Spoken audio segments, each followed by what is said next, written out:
Right then. Sorry, don't mind me. I'm still reeling. I slept in for like 10 hours, so I've just been in this state of being completely dazed. Anywho.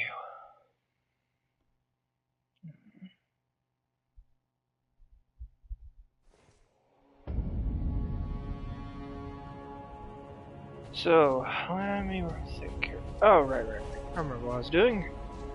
I was, Right, I was farming, Godfrey for a bit.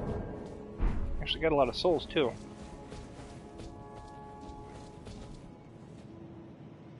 Wait, this is streaming, right? Yeah, okay. Sorry, just gotta check. I'm still completely out of it, but good God.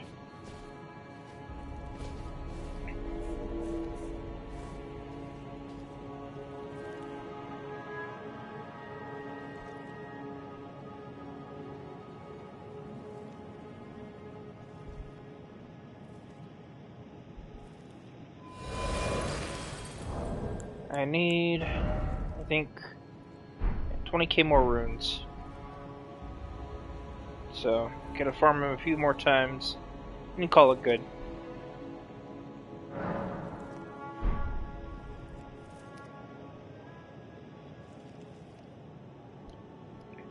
I just realized, technically speaking, Lunar Ronin is just Moon Knight. Like, functionally, Ronin, or the Samurai and a Knight are kind of the same thing. Not exactly the same, of course. Different tactics, vastly different sorts of armor. Maybe they're not the same. I mean, they are kind of peacekeepers, but Samurai were like way more brutal. Or maybe they weren't. Sorry, I don't know that much about medieval knights now that I think about it. I always took more interest in samurai. I know that samurai were like really, really dangerous, actually. They had this practice they did where they'd like check the sharpness of their swords by ambushing civilians and just cutting them down. Yeah. Kind of a messed up way of doing things.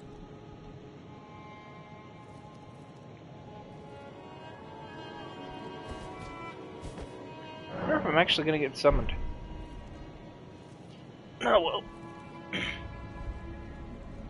Well, I'm waiting on that. May as well check Twitter and see if anything else is out and about.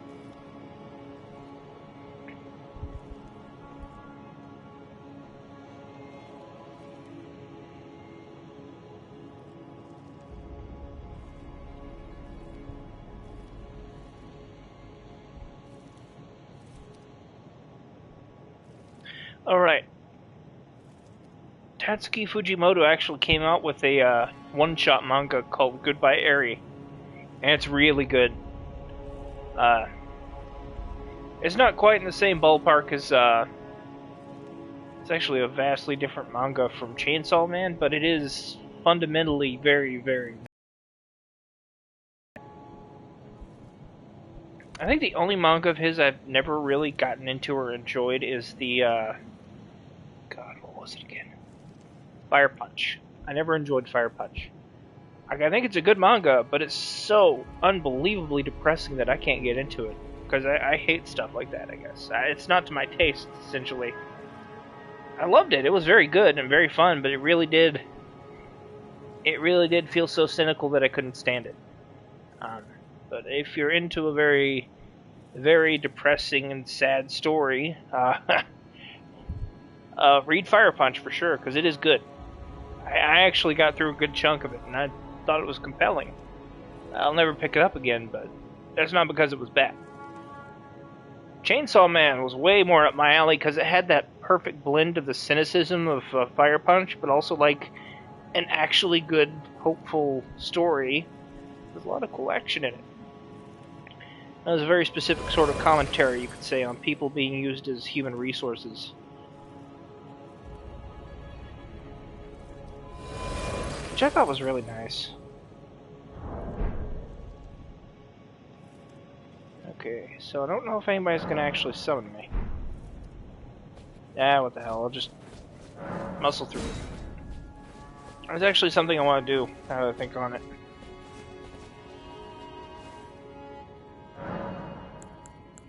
Let's see what we got.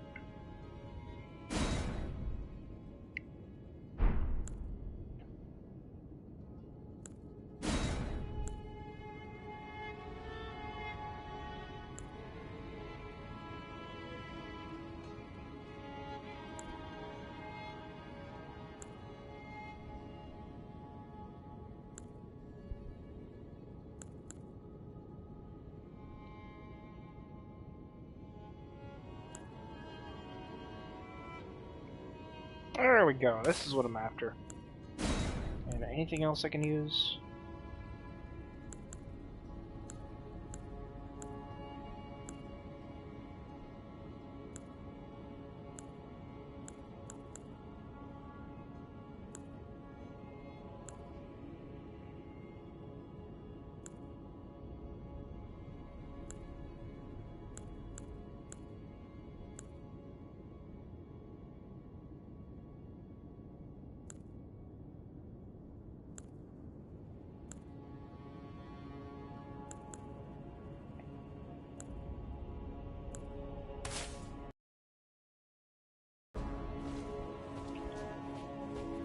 Okay, I'm gonna wait on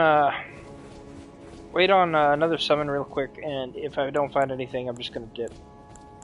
Just gonna head out and do some random monster killing. See if that works out, you know?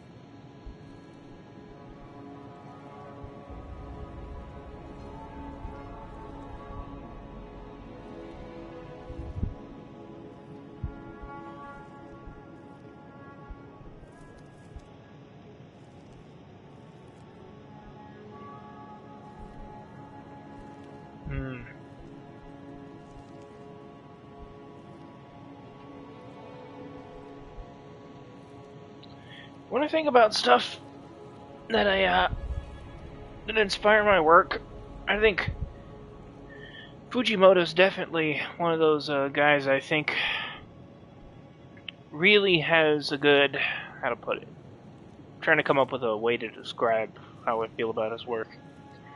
He's cynical, but he's heartfelt. Or at least that's how his stories go, sometimes. There's something really straightforward and factual about them, but in a way that connects with people, you know? I'm not awake for this. I'm gonna have some pizza.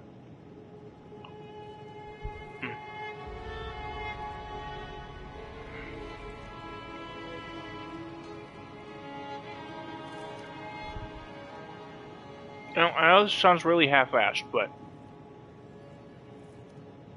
I think what I like about Fujimoto's work is that it's human. That's the only way I can really describe it, because, you know, I'm kind of a weirdo who doesn't connect with people very well. But I can connect with his work just fine.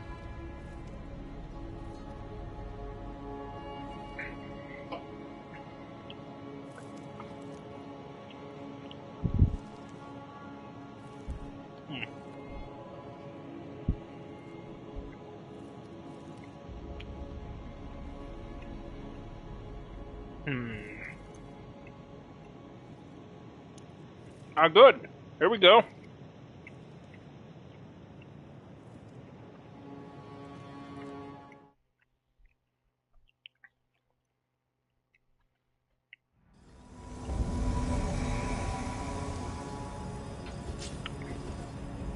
Alright.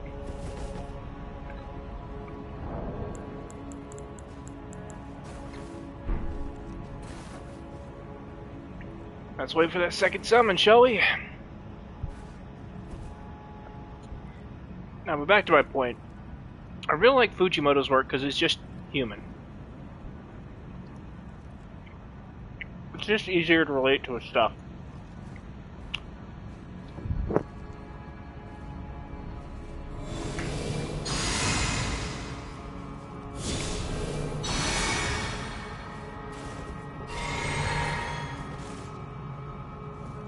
Ah, he's ready to go already? Alright, we're doing this.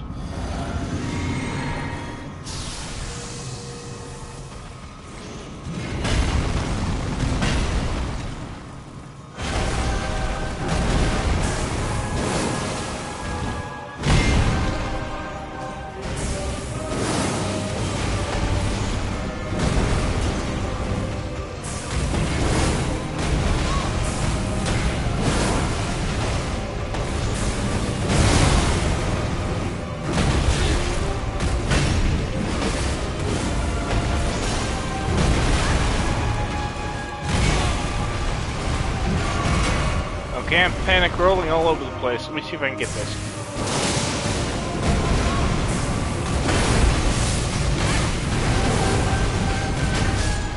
Oh, no. Make it bleed! Avenge him! Damn. That's unfortunate. That's Godfrey for you. A dude's angry ghost is built different.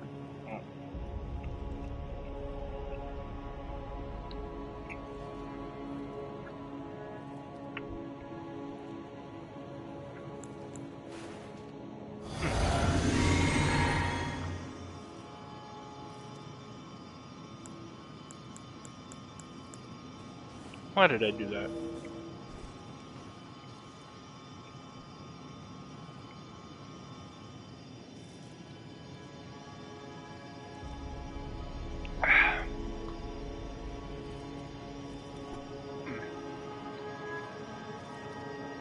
I'm sorry for eating pizza during the stream. I don't know, the craving overwhelmed me today. Do you ever feel like you just desperately need to eat something really specific? To the point where you literally just can't stop yourself from ordering it? That's me today.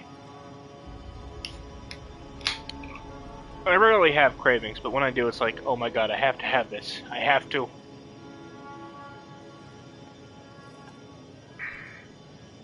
Then eating it doesn't actually satisfy the craving. It doesn't make it stronger, of course. It's just, it doesn't really go away. So then I ask, what's the point of satisfying the craving if you can't?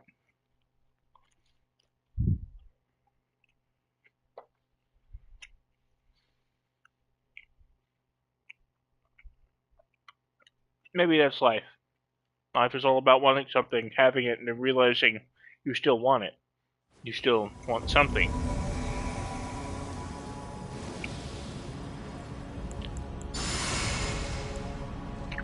Okay, our host of fingers was walking in place just now, but...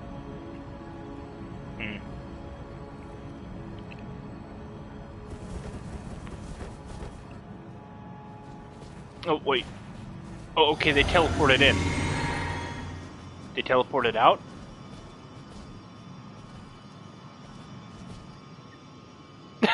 Okay. Oh, that makes sense.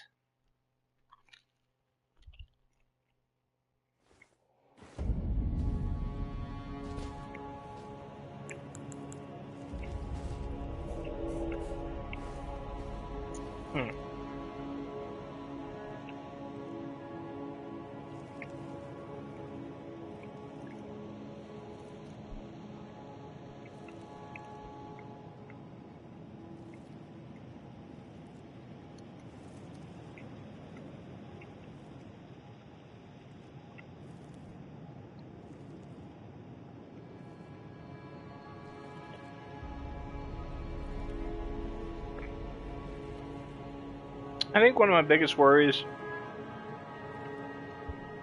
when it comes to making a story is that I'm just going to be like, oh yeah, this is going to be great, this is going to be awesome, I like it, therefore other people will like it. And then nobody's going to fucking like it. Because I wasn't considering my audience at all. And I keep thinking to myself, how do I make a good story? How do I make a story that's good like these without literally trying to emulate them? Because I've read quite a few stories, and I keep looking at them thinking, my god, these are really fun, these are really good, I can connect to these, I can relate to these. Is relatability really the reason I like them? Is me connecting to them the reason I like them? Sometimes it is, sometimes it isn't. So when I'm creating something, coming up with an idea in my head, I think about something that will impact me a lot, essentially. Something that will mean a lot to me, but then I realize it's not going to mean a lot to a lot of other people. But it really is my only through line because I don't really connect to people that well. And that to me is like a huge problem, because if you want to write a good story, I feel like you have to figure out a way to connect to people. You have to figure out a way to make it so that they see the story and they like it and they enjoy it because they see themselves in it. They see part of themselves in it. That reminds me of the idea of icon, which blew my mind when I went to art classes in college. The less detail you put in a figure, in their face, their expression, stuff like that, the more a person will put themselves into that figure, and the more they'll actually enjoy it and relate to it. So say if I drew a superhero with a smiley face, you know, just a classic smiley face, people will probably connect to that character a bit more. But that isn't to say that I'd have to make zero effort writing. It's just that people would see that character and they want to be in it. They'd want to see part of themselves in it. By that exact same token, the opposite is true. The more detailed you make your character, the more it almost seems to keep you out. And artists recognize this, right? And they actually use it. Because there'll be entire moments where, like, a manga or something could have a lot of icon art style, which is, like, less detailed, you know, more, I want to say more chibi-like or something, but essentially they'll have this whole thing where, like, you're along for the ride. Then suddenly the character has this really detailed face in a really serious moment, and it's keeping you out. And it's by design. It's meant to show you that, hey, this is a moment for the character, not for the audience. It's hard to describe. I'm too sleepy to describe art stuff like I'm an expert or something. I'm not an expert. I'm just a dude who likes to draw.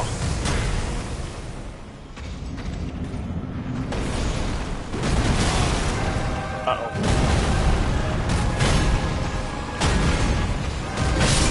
Oh, wow. Okay.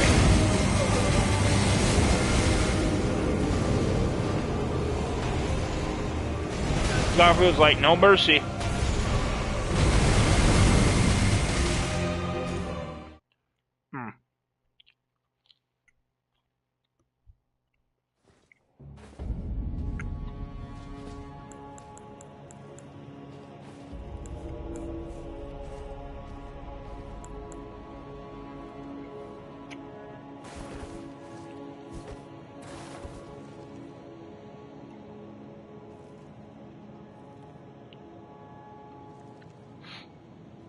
You know, a good example of this would be One Punch Man. One Punch Man really likes to play with its use of icon when it comes to Saitama, because he'll have this, like, icon style face, you know, where he's like, he just looks dull, I want to say. It's not really the right way to describe it, but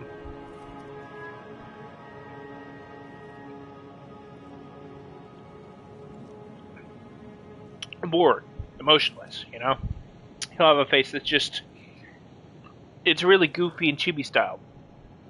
Then there'll be moments where it gets really serious, and suddenly he's got this really detailed face that makes him look like this bald badass. And it plays with icon, you see. One Punch Man really plays with its use of icon, and this is actually not just a deliberate art choice. It's also like an homage to the original webcomic. but it's still used in such a way where it works perfectly to establish the difference between serious moments and moments where you're supposed to laugh. Moments where you're supposed to just play along and think, oh wow, this is hilarious, this is a great anime. Or, heck, the manga does this too, the non-web comic version.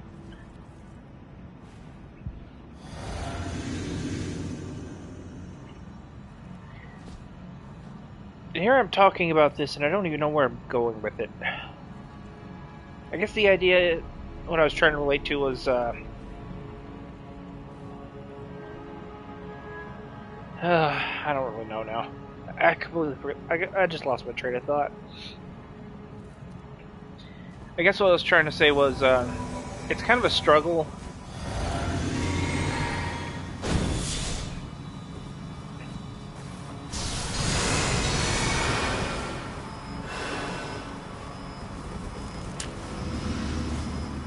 It's kind of a struggle making something that's for other people. Especially if you can't really relate to other people, you know? It's a struggle knowing how to find your audience. And that anxiety is like a major part of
one of these beams is gonna hit this guy.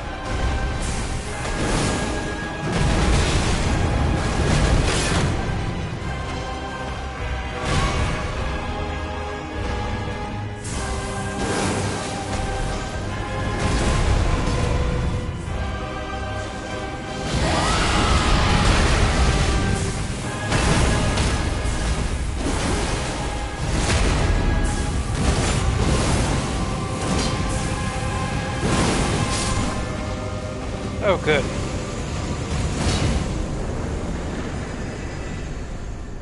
We did it! Yay! Anyway, I guess I just have anxiety when it comes to like drawing comics and stuff. A lot of anxiety with like, oh yeah, I don't know what the fuck I'm doing. I don't know how to draw. I definitely don't know how to write, but I can still write a story that I enjoy, which isn't saying much, because I don't really know what I'm doing. And that's kind of been like a major problem with pretty much everything in my entire life ever. Nobody ever showed me or taught me how to do anything. And this goes straight to stuff like taking care of yourself, paying bills, shit like that. Nobody actually taught me any of that. I just sort of play a lot of the stuff I do in my life by ear. And somehow it just magically works out. But I always have that anxiety of, oh god, what if I fuck it up again? What if I screw it up 1,000 times, you know? And it's just the idea, like, I'm going into something that I want to do, and I don't know what the fuck I'm doing. And I think at the end of the day, the issue is, even though I know for a fact that I shouldn't be afraid of failure, having failed so many times, I'm still terrified of it. It's actually kind of a fear my old man had that crippled him throughout most of his life, so to speak. He was always afraid of doing new stuff because he was afraid of failing. He hated failure. He hated being a failure. He hated failing at anything. And this is what made him stay a failure, you see. Because it's not the failing that's the problem. It's letting it get to you that's the problem. It's the whole thing of okay, I failed once, I guess I better hide and hope nobody sees what a failure I am. And that's why he stayed a failure. Because he couldn't handle it. I have that same issue, but I recognize it for what it is, and I'm trying to fight it. Even though I know for a fact that I'm going to screw up, or that I'm not going to get it right the first time. I never do. I think the biggest issue I have when making stuff is I'm worried I won't get it. That I won't really learn from the failure. I'll take the wrong lessons away from it. This first comic is going to be, well, to be perfectly honest, it's probably not going to be great. It's probably going to suck. It'll probably be dumb, cringe, and awful, and I'll look back on it and laugh later on, 10 years from now. But then, will I learn the right things from failing at it? Will I learn the right lessons? Will I look back on it and say, oh, this is what I did wrong, and immediately, be able to intuit, okay, yeah, I did this wrong. I should have done this specifically. To me, that's a really complicated thing to think about.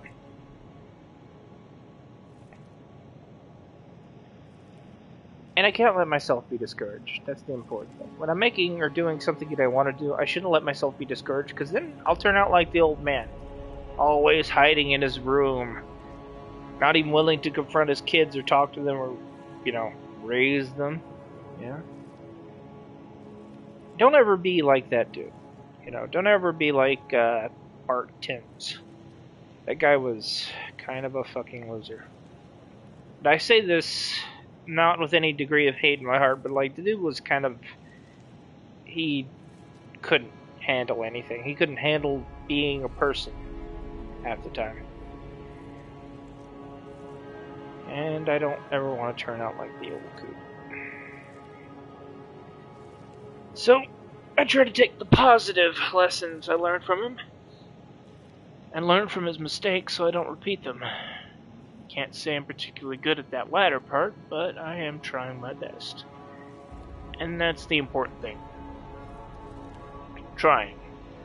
Aggressively trying to do better, to be better. Even though there's probably no point. Because even though he was a genuine human failure, he still lived his life fairly happily. So I can't really say he failed. He failed to achieve anything he wanted, but he was still satisfied with the result, I like to think. But man, the amount of stuff that went wrong in his life, all because he didn't want to try, is staggering. And there are a lot of people like him. That's the messed up part. There are a lot of people who let their pride get the better of them and throw their lives away. And they don't do anything. They don't try to pursue anything they want to pursue. Because they're scared. They let fear cripple them. They chase everyone that loved them away. And they die alone. I say this from a point of resignation, not hate or disdain. That was him. That was him in a nutshell. And, well, that's why he and I had a falling out.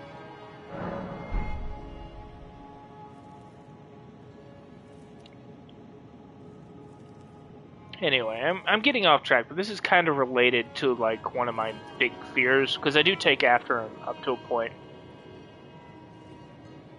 And one of my biggest fears is just failing and then taking the wrong lessons from failing and then failing even harder the second time.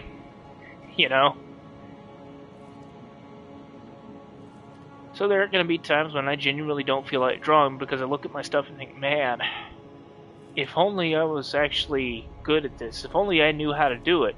And the thing is, I do, up to a point, know how to draw, but the rest of the time I'm just ad-libbing my way through it. Whenever I draw something, I'm like, oh yeah, okay, so I just do this, and oh, the line's squiggly. Shit. Go back, do it again. It's still squiggly. Okay, draw multiple lines, and slowly erase around the line until it looks slightly straight. Yeah, that works. That's my drawing process. Literally, I literally treat it almost like I'm carving or whittling, And it's not how I'm supposed to do it, but I don't really have good hand coordination, so all my lines are I could draw some of them straight mostly, but then they start moving around a bit, and I'm like, okay, I didn't intend for this to happen.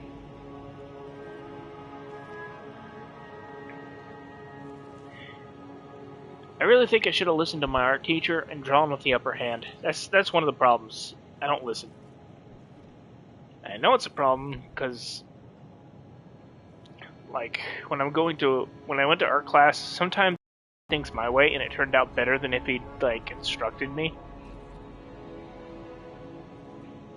So sometimes I'd listen to him and I'd get a lot of good lessons out of it. Sometimes I wouldn't because it wasn't working for me, and it turned out better than if I'd had.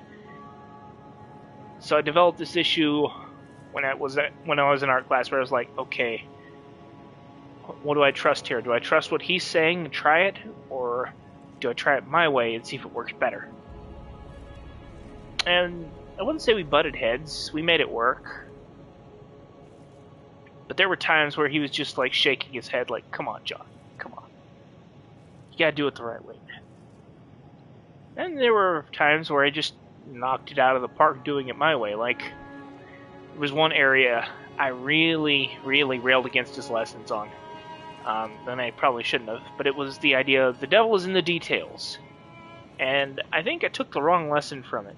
Because when he said that, I hated it. Because most of my best, most enjoyable work is when I'm working on details, right? And the idea was, you don't want to work on details, you want to get your composition down first. But I didn't pick that up at all. I didn't figure that out until later. So to prove him wrong, because I'm kind of arrogant like that, I decided to draw, or copy rather, this detailed drawing of a fish, right? And I just slapped it together, but I slapped it together in such a way where it was like, I was getting it down. I only got half the fish down, but everybody was impressed by just how well I did it, because I was like, oh yeah, just a little scale here, a little scale there, gotta fix that, yep. And details are important, but the way he framed it, it almost sounded like details were bad. Don't put details in, just slap the composition together. Details might come in later. Only years now do I realize what he really meant was slap the composition down first, then put in the details. Don't start detailing your drawing until much later. You know, don't start putting stuff in there until you're certain you're ready for it.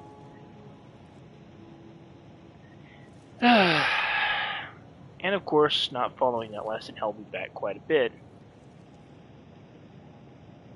But, you know, doing things my way did help. And that's just the thing. There's... how to put this?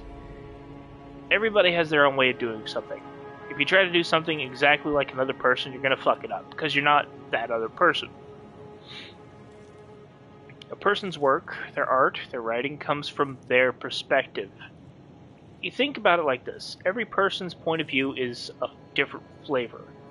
Mine will be chocolate. Yours might be strawberry. You come up with something strawberry flavored, it's not going to look anything like chocolate. I come up with something chocolate flavored, it's going to look nothing like strawberry. So, that's just how it is. Like, experience, senses, all those things in a person come together in a drastically different way than they would in another person. And as such, art can never truly be perfectly imitated.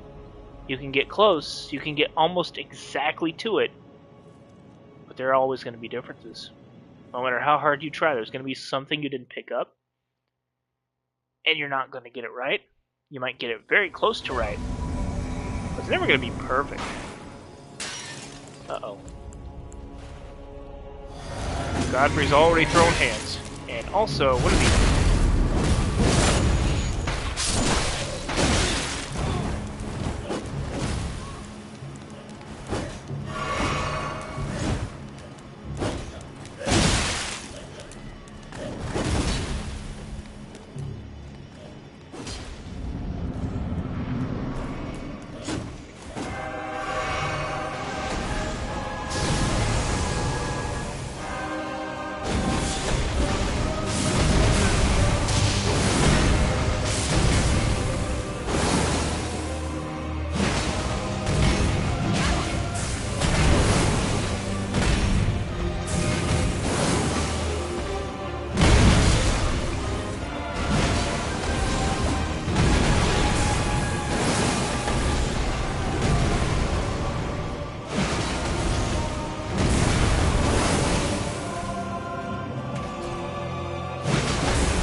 Anyway.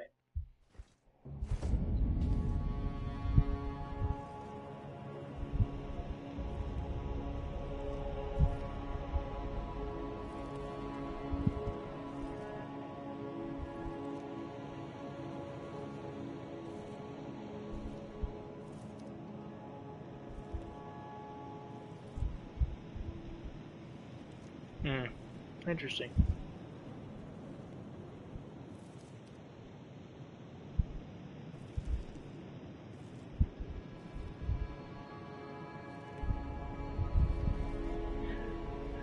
Alright, that should just about do it for the last set of runes I need.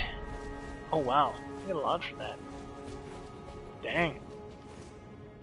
I'd call that a huge win.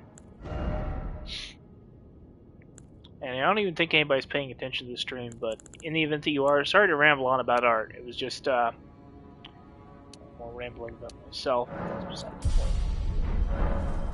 I guess I've just had a lot on my mind lately with regards to, like, drawing, making stuff. And I keep looking at other people's work, like, actual professionals, and I keep thinking, my god, if only I was this good.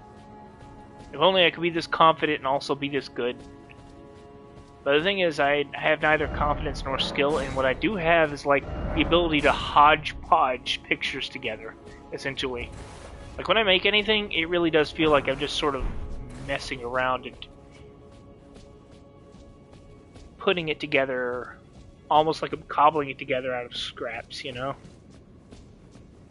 That's what it feels like, at least, so...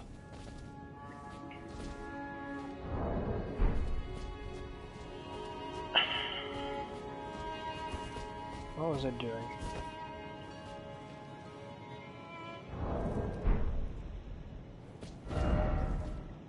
Okay, I'm basically done with that now, so I just need to find my way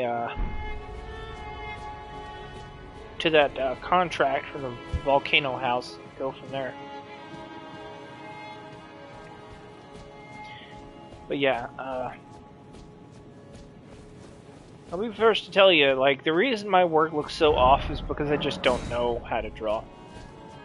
Even, like, going to art classes and stuff, I didn't actually go to all that many. I definitely skipped figure drawing, because being from Arkansas, I just have reservations about being in a room with a naked person, you know? It's strictly a thing where I'm just insecure as hell and don't want to be, like, in that situation. And that's really my failure as an artist, because that's just me. There are a lot of people who could do that and they'd actually be a lot better off, in my opinion. Because my art teacher did pressure me to go to figure drawing, but I was like, but I don't want to. I don't want to do that. I kept telling them I would, even though I wasn't going to, because I didn't want them to feel bad. So I kept making it make it seem like I forgot or something. Because yeah, I'm kind of a terrible person.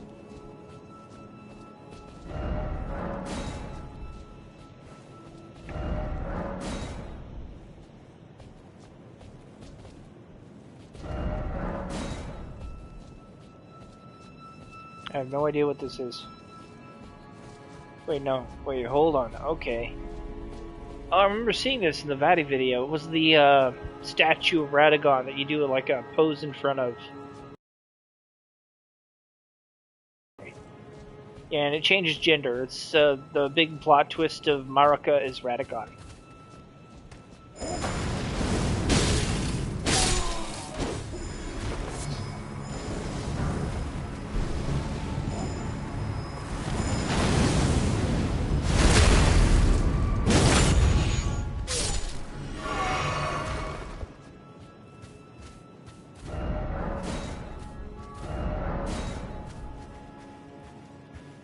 This is gonna backfire on me. I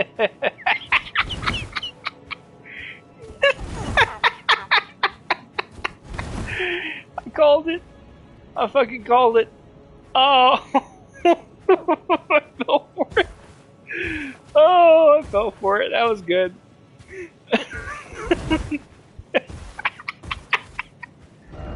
Okay, that was pretty funny. I'll admit, they got me with that one.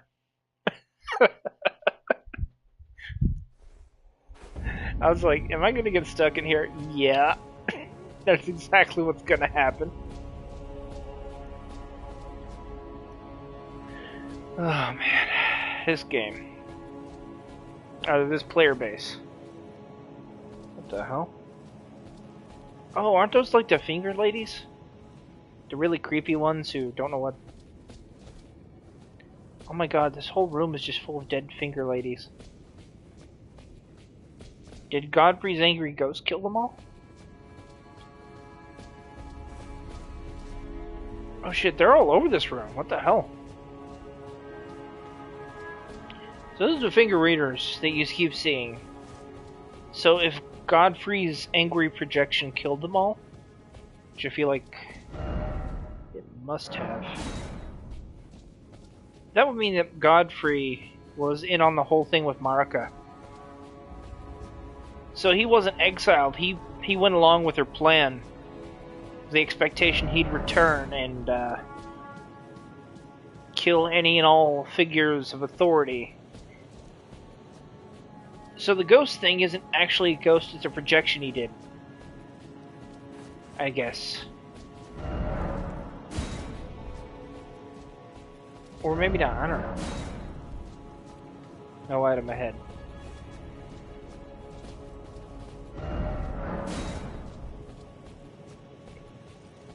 There are a lot of dead finger readers here. Like, they're all over the place, actually. They're just thrown about. What the hell?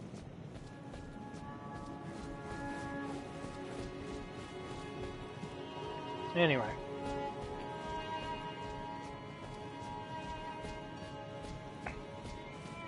Now, the more I read manga and stuff, the more I desperately want to make something really good. But, like, I think I'm missing the point when I think about it like that. I shouldn't be thinking, oh, I have to make something good. I have to make something awesome. It should be, I have to make something that I would like. I have to make something sincere, something genuine, you know? Something that works, but something that's, how to put it?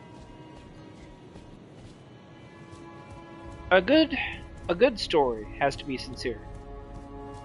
A truly good story has to know what it's talking about, but it has to be sincere above all else. There has to be a sort of genuineness to it that I personally don't feel like I have at times. Like, I'll be the first to tell you, I don't feel like the most genuine person in the world. I feel like sometimes I'm just artificial as a person. When I talk to people, I don't really feel like I'm connecting to them. When I deal with people, a lot of the time I just want to get away from them. But that's just my antisocial nature.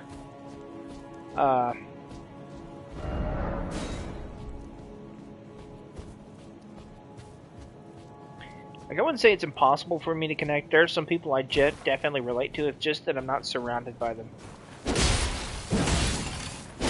Uh-oh. Uh-oh. Oh no.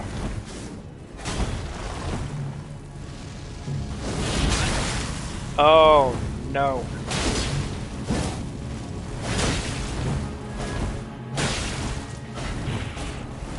Okay, I'm about to die.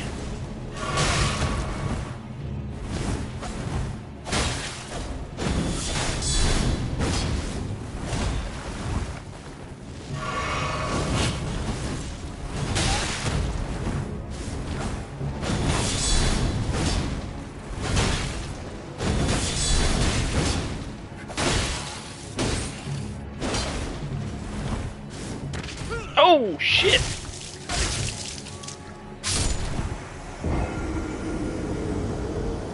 Oh wow, okay, okay. That was new. That was definitely no. I was not prepared for that. I just started hitting him and realized, oh no, he's not dying in 2 hits. Oh god, I'm about to get my ass beat. That's the rule of thumb, you gotta fall in this game. If the guy doesn't die in 2 hits, you're about to die instead. Dude was just ninja flipping all over the place. Okay, one sec. Let me try to figure this out.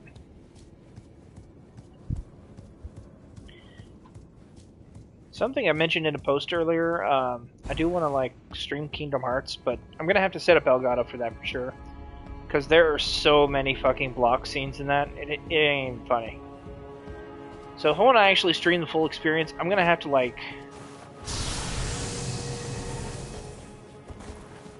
Well, first I need to get this done.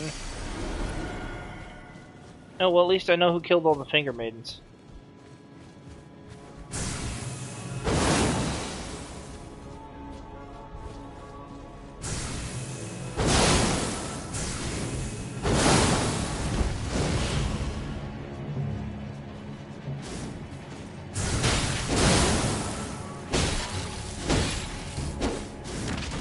Well, there he goes again.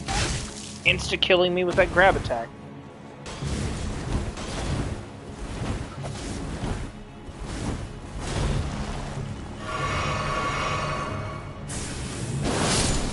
There we go. God, wouldn't it be really fucked up if I had to fight 4 or more of them? That would be messed up. I hope I don't have to do that. Yeah, I thought those, like, Black Knife dudes were just some jobbers or some shit. That dude was an actual fucking assassin. Cause you see him in, like, the cutscene, those are the same dudes who killed Godwin, right? Now I can see how they did it. They were actually really fucking strong. And there were a lot of them. These books are stones. They're stones. So I'm looking at all this and I'm thinking, what are these rocks? Oh no, they're tablets. Oh, how interesting.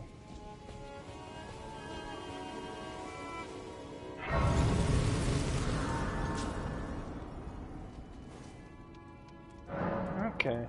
Let me see if I can, Blessing of the Erd Tree.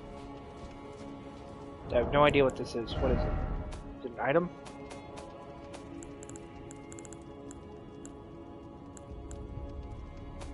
No, it's gotta be a spell, right? It's totally a spell. Where's my spell at?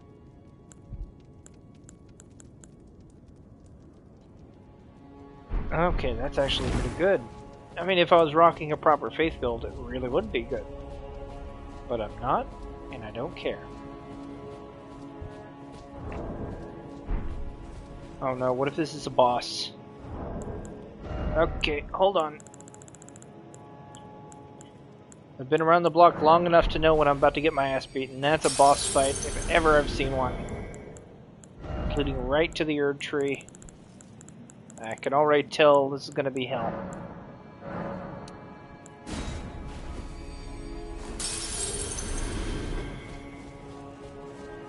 It is now time to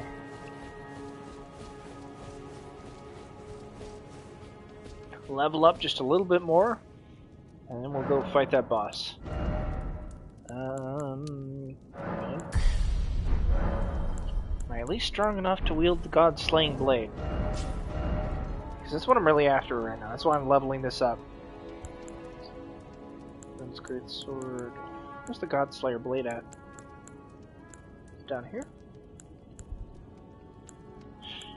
I'm strong enough to wield the scale sword. You know who else wields that sword? Fucking nobody.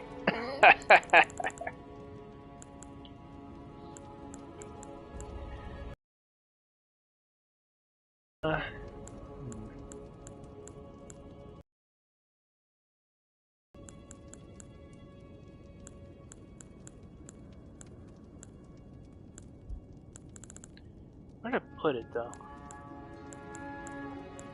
There it is. Okay. Okay, I need a faith of 20, but I need a dex of 22. So that ain't happening right now.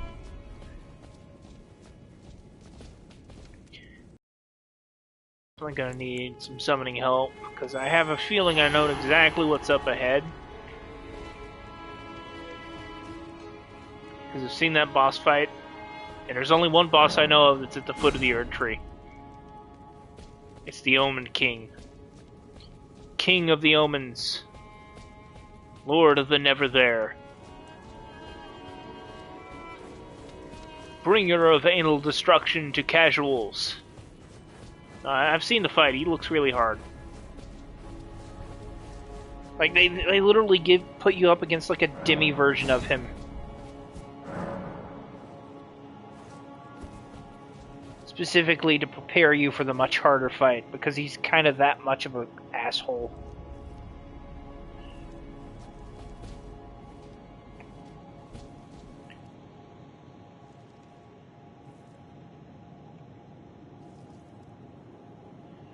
Anyway. So there was a black knife assassin outside of the herb tree. Does that mean he was guarding it, or was he just, like, resting? I feel like he was guarding it.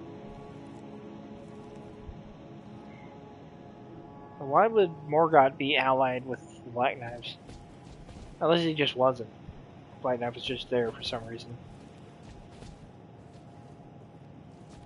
Wait, no, the assassin was probably keeping the finger readers out, right? That's gotta be it.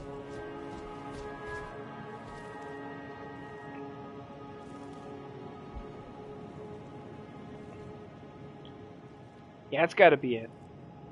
So he was keeping them out.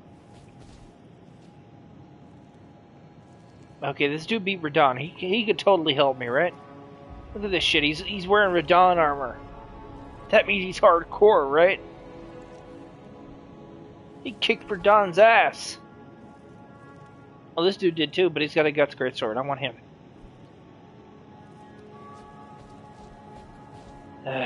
Unfortunately, it seems like these summons aren't working, and they're also freezing up the game a bit. They're freezing up the network. Or maybe I can only summon one?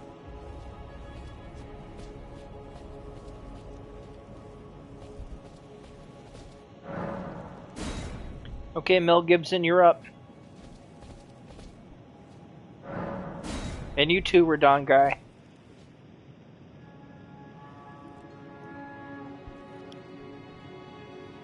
The ones who defeated Radahn will surely aid me in my time of need.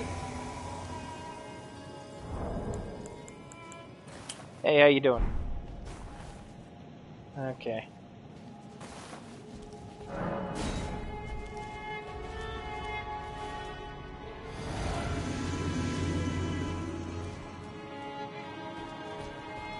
Maybe this one?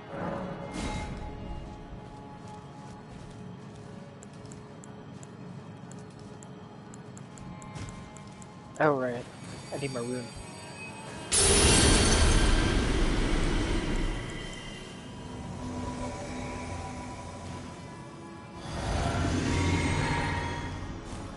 Hey. There we go.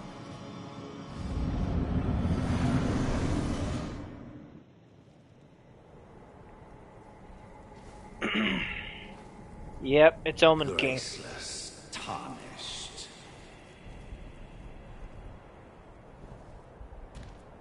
What is thy business with these thrones?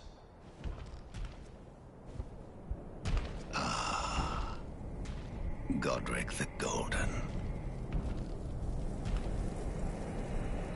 The twin prodigies, Mikola and Melania.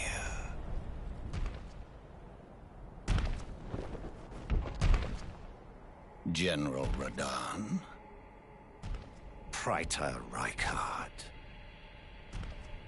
Luna Princess Rani, willful traitors, all.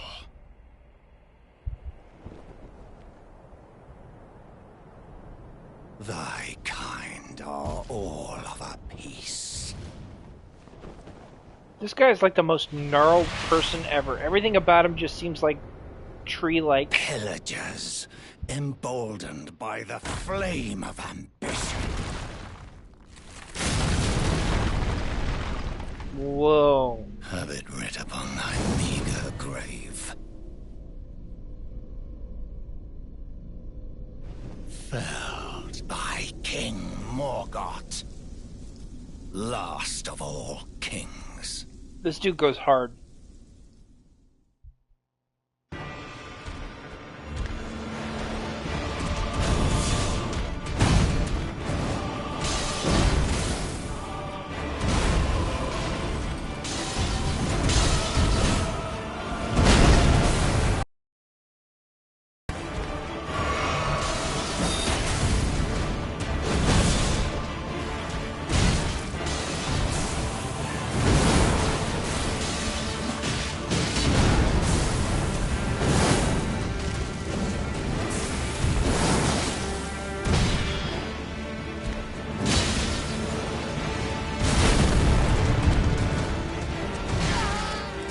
That goes through a block.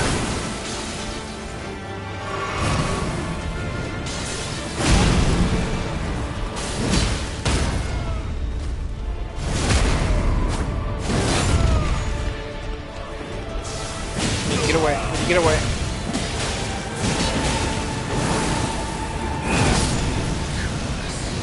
Oh!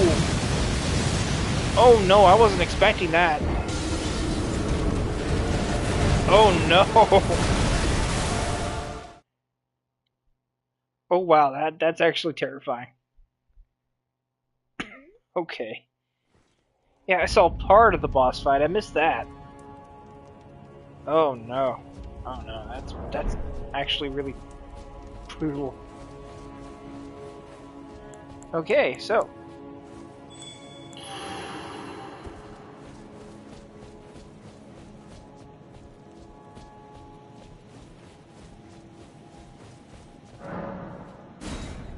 save me, Mel Gibson. You're my only hope.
Okay, now he's doing the explosion again.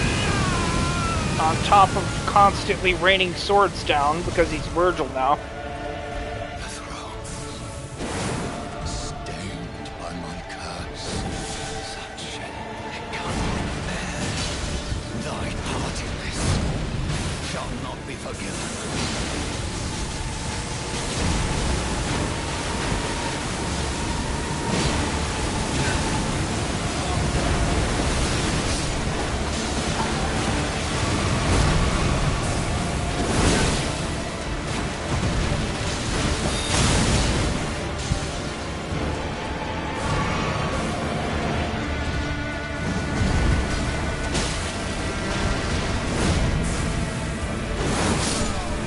There we go.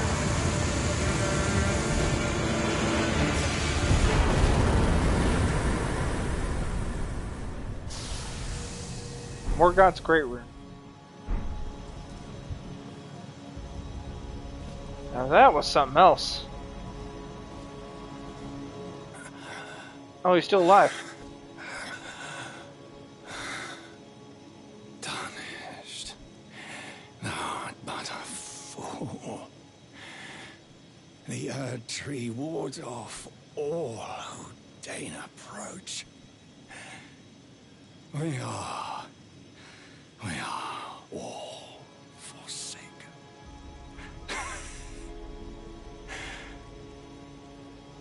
None may claim the title of Elden Lord. Thy deeds shall be met with failure, just as I.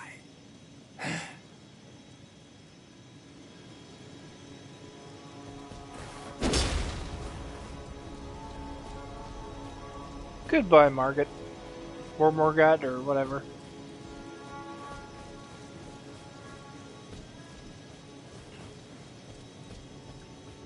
So if there's anything I just learned from that fight, it's that long-distance fighters are the best sorts.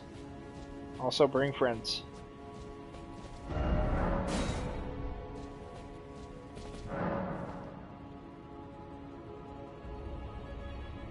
Okay. So, okay, here's what I think happened. Alright? So, the Great Will figured out what Marika was up to when she sent the Tarnished away. Because she sent the Tarnished away specifically as part of a big plan to eventually have some unknown claim the title of Elden Lord. And I guess what happened was, the Great Will saw that coming a mile away, or at least it had an idea of what was happening, and decided, okay, you know what, we're just going to have the Tarnished not become Elden Lord by preventing anyone and everyone from becoming Elden Lord. The Finger Callers, or the Finger Readers, they just thought that they were, like, doing what came natural. Of course a Tarnished should become Elden Lord. But the Great Will went, no. Bar this tree, nobody's getting in, because whatever Mark is up to, we don't want it. And that's why the impenetrable thorns are here, because the tree's defending itself from anybody becoming Lord. Because if Marika's plan succeeds, it'll probably undermine the Great Will. Which is what we want, because we don't like the Great Will, because it's a authority figure and therefore bad. It's in the rules. Authority and order can't possibly be good. Chaos must reign supreme. Hello again, old friend. Allow me a moment to converse with you. You were unable to enter the Erd Tree, no? Prevented by the mantle of barbs. The thorns are impenetrable, a husk of the Erd Tree's being that spurns all that exists without. The only way to stand before the Elden Ring and become the Elden Lord is to pass the thorns. My purpose serves to aid in that very act.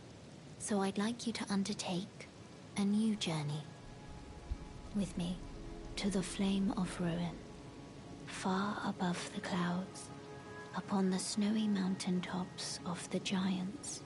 Then I can set the Erd Tree aflame. Hell yeah, we're gonna burn the Erd Tree! Down the path to becoming Elden Lord. I am 100% on board with this plan. I want to burn that thing to the ground. Shall I turn your rune? Let my hand rest upon you. For but a moment, share them with me. Your thoughts. Okay, I need a level your dex. Ambitions. The principles you would follow. Okay.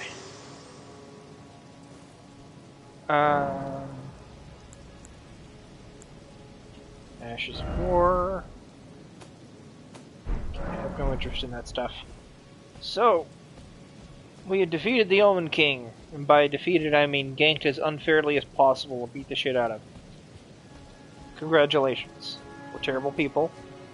We shall be remembered historically as the bad guys. Now, I still have a date with this area here, because I still haven't gone there yet, so back to the sanctuary I shall go. And then we'll work out what happens from there. Gonna go on a limb here and assume I need to go up that tree, actually. So...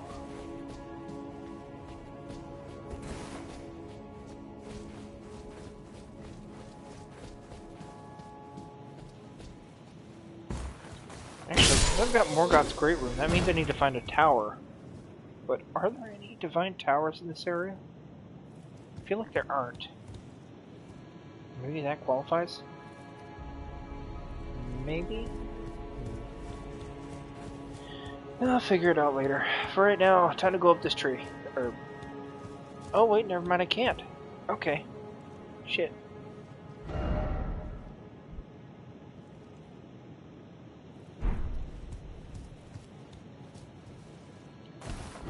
Let me think here.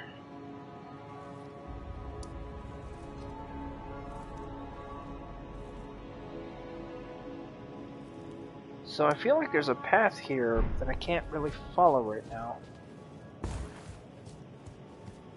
I can go through all these guys though, so let's just do that then.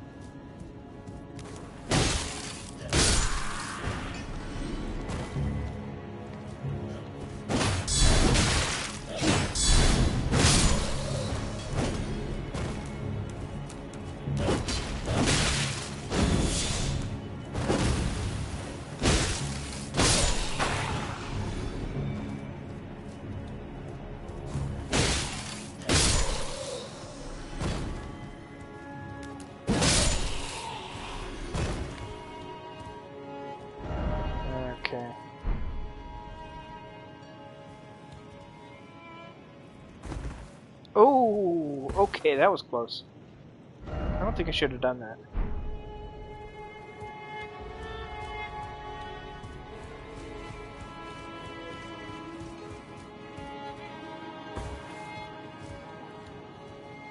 No point in fighting that right now.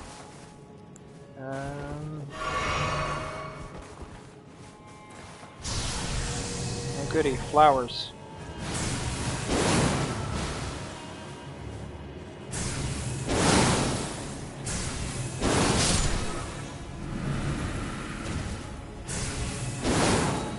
You know, I really hate that I can't aim slightly down.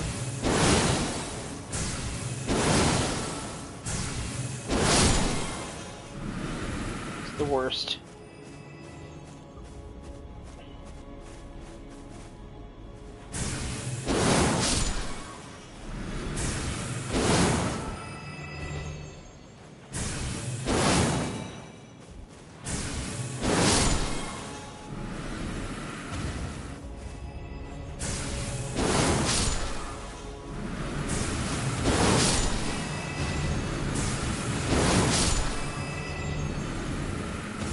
Okay.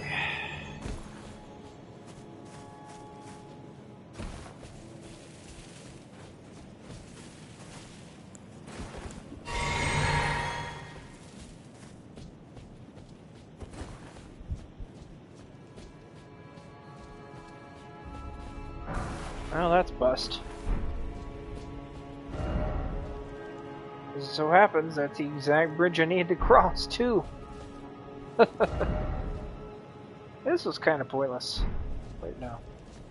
Is it above me? Oh, it is above me. Okay.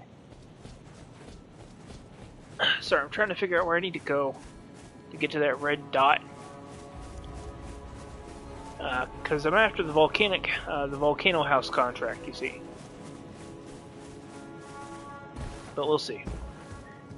I am hoping to stream Kingdom Hearts 3, but like, I'm gonna pull that to a vote. I've actually been playing Stranger of Paradise off and on, but I'm not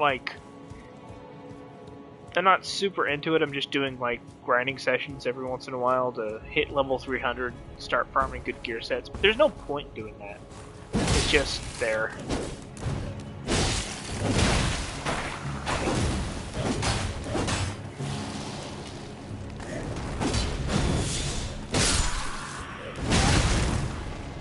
Excuse me? Okay, you can die.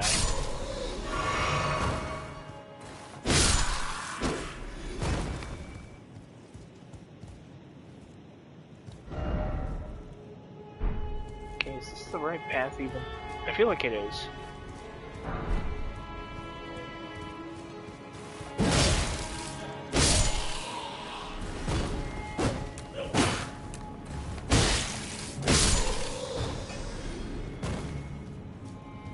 Yeah, this is it.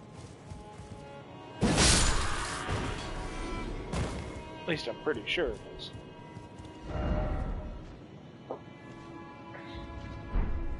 Yeah, this has got to be the one. Okay, does that go anywhere? No. Okay, that's not where I need to be then. It's this way, I'm pretty sure. Yes. Okay, that's the building.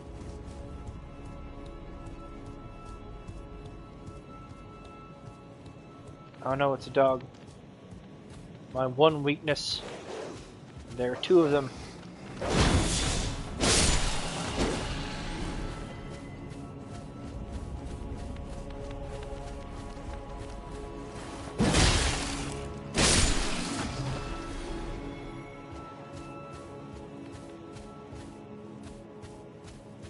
God, tell me there aren't more of them wandering around. I'm hearing one.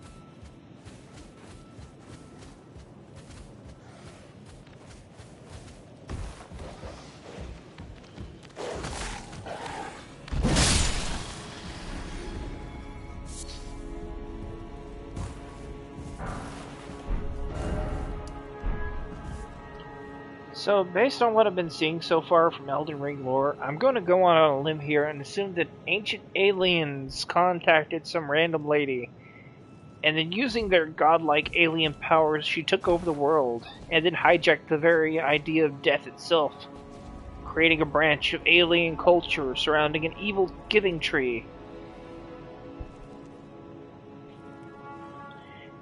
And the entire story revolves around how she realized that was a bad idea and it was actually wrong, and she has to fix it by bringing the world back to its natural state through the Tarnished and her exiled husband. At least that's what I think's going on. But, eh. And that's my take so far. It's aliens. Ancient, superpowered aliens from space and shit.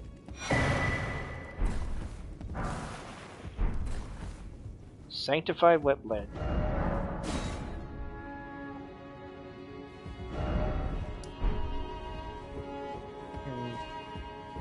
You realize I'd find that there, eh? There's a dude who's been burned alive. And there's Hero's Rune.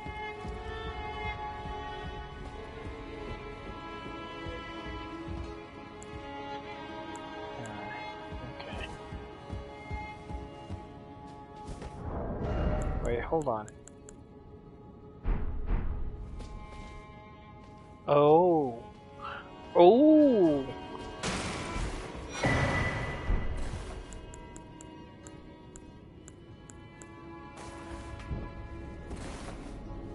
Oh my god, it's Round Table Hold.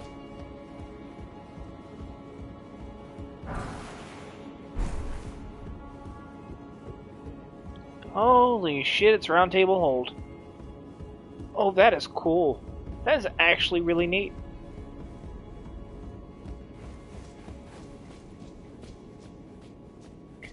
Oh, that is actually... Oh, wow. Okay. That's something special right there. Yeah, this is where the blacksmith was, right? Be wary of down.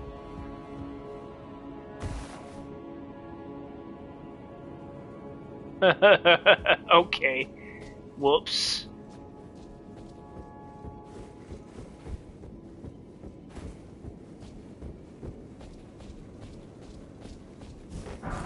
I feel like an idiot.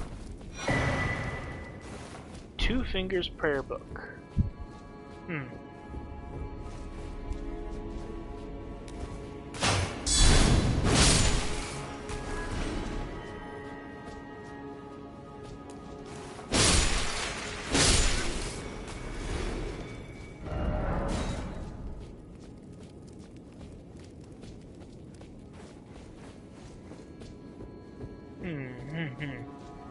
So yeah, we're actually in the real Round Table Hold, meaning that other Round Table Hold was just a weird dream dimension or something. Which makes sense, I guess. And also explain why you can't kill anybody in there.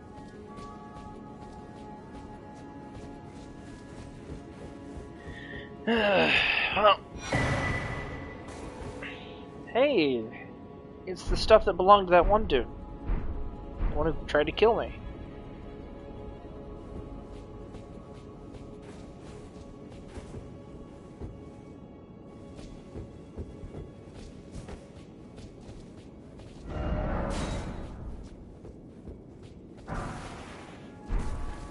Smithing stones. So I want to grab everything before I have to like do the contract, because I'm pretty sure I'm going to get killed. Oh, here we go. Another reason to explore around. Finding Lost Grace. Which is exactly what I want. What is this?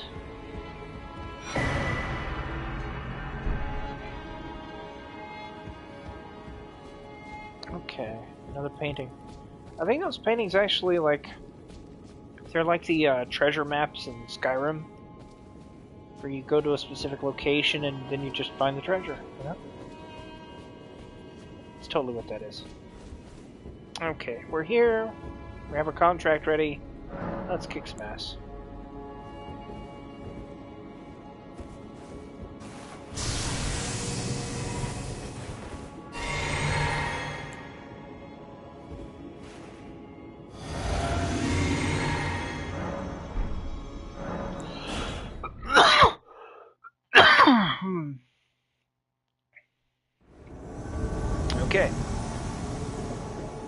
It's 2 dudes.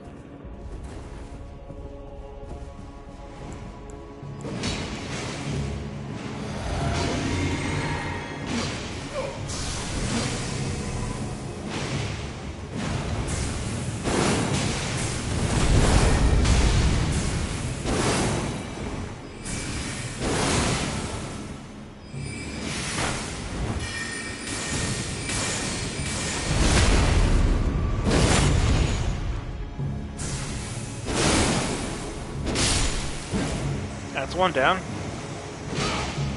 Is he still having trouble?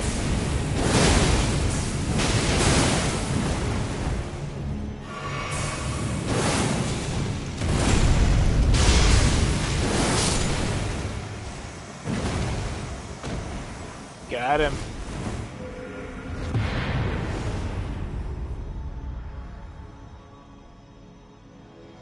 Badasses till the end. We're just back to back the whole time. Hey, that's how you get that gear.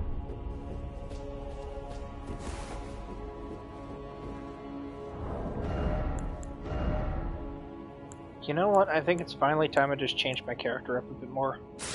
Because I really like this armor.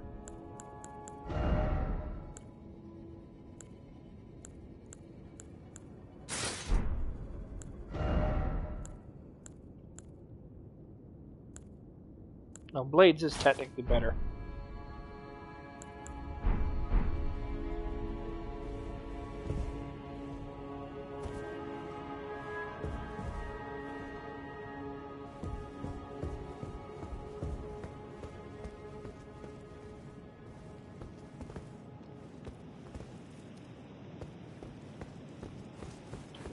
Now, if only I could figure out a way to get back up there.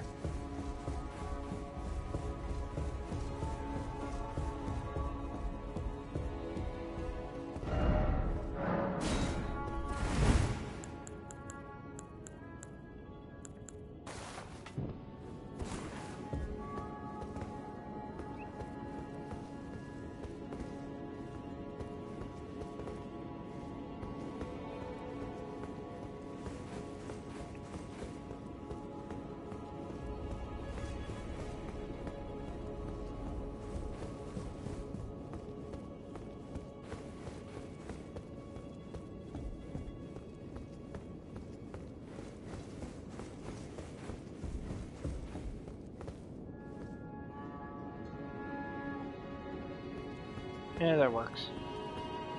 Okay, I guess I gotta have to go around to get up back to the top. At least I'm assuming that's the case, but eh. Yeah, okay, I gotta go around.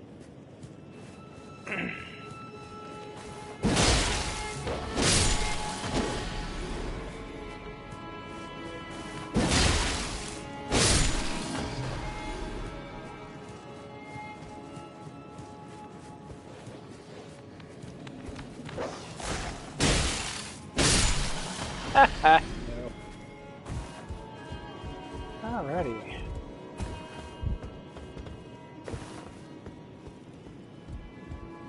So, killed a couple of dudes. Call that a huge win.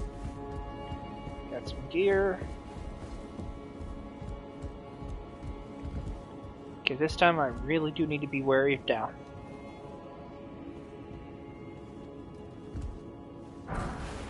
Gimme. Alright.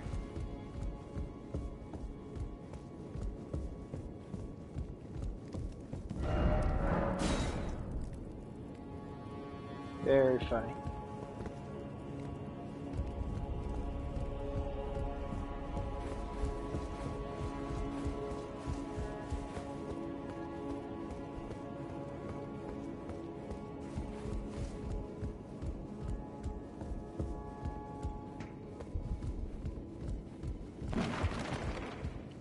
This will be the All-Knowing's home.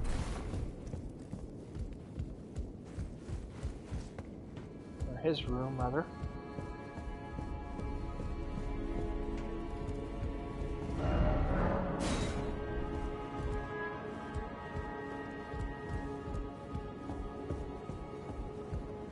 And yeah, the room of corpses is still a room of awful corpses. Seedbed curse. Ugh. So, the Dung Eater was still physically here. And he just happened to go to the real place and as well. I don't even want to think about what the Seedbed curse is.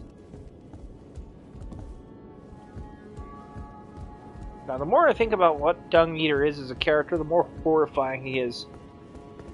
And apparently, get this, he actually looks like the Stalker dude from Perfect Blue. Yeah, that's what he looks like underneath the helmet and shit. It's crazy.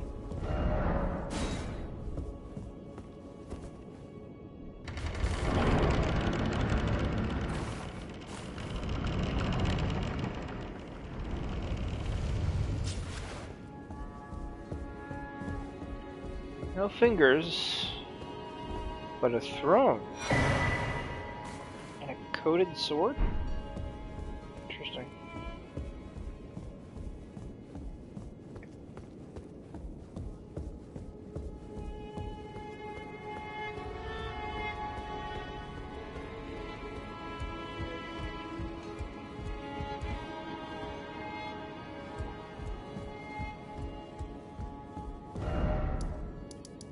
Okay, well, I took care of most of that. Is there any other contracts?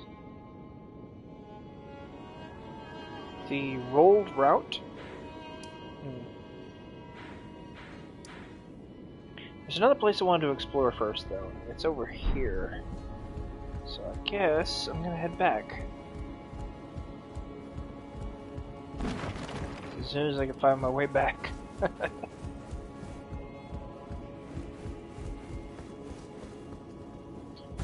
So yeah, it's very interesting. The Round Table Hold is a physical place in this world, but it's abandoned and dead, full of corpses and shit.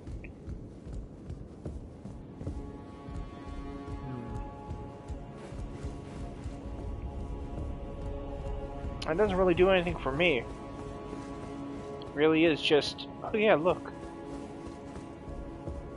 It's a place with stuff in it. Dude it dry.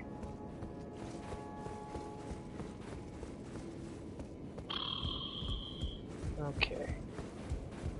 Better head down. Oh wait, did I go in here? I feel like I did, but... maybe I didn't. Oh no, I did. Okay, back to it then. I've still got to go up that to that building over there. Check that shit out.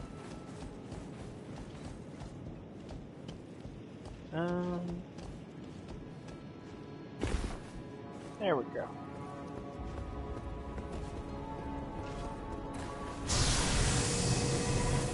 I don't know who that is, but they look dangerous.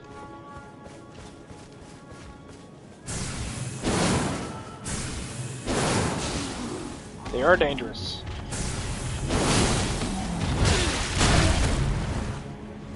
Okay, yeah, it's a Gravekeeper.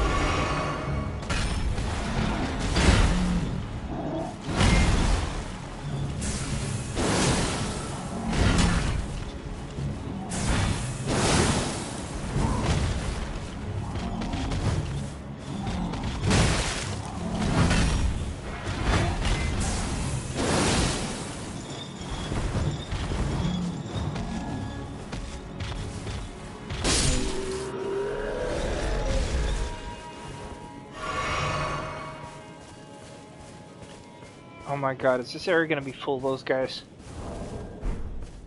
I'm not ready for this. Those are like actual bosses.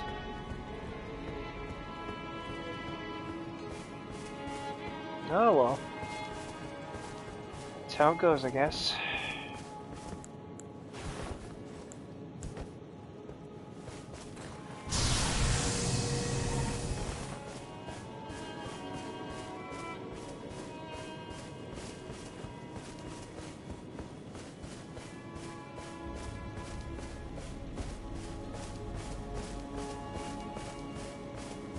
Nothing so far. Boo! What do you mean, no entrance? Oh, come on, let me into the building. That's messed up. That is actually messed up. Who makes a building you can't get into? Like, it's here and everything. Come on. That is the worst. Can't believe that shit. Oh, there's a dude here.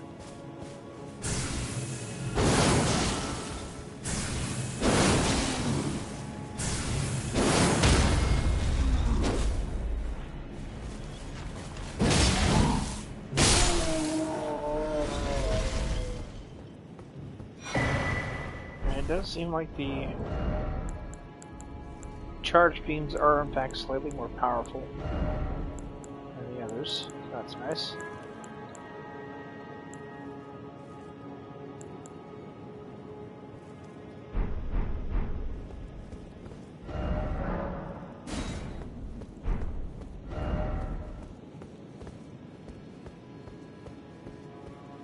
So I can't get into this building at all.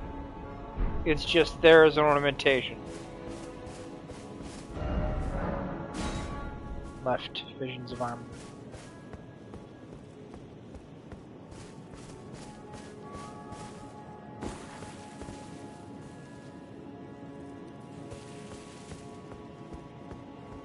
There's nothing left, so. What is there? Is there?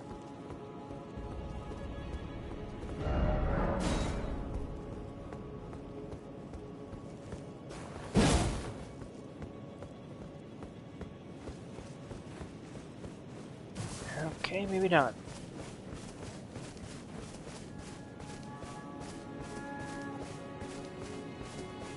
Yeah, that just feels like a cool prank on their part.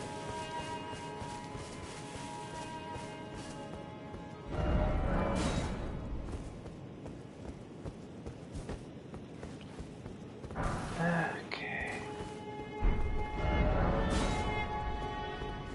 That wasn't an armament, but it was something. I'd call that a win. Nope, not falling for that.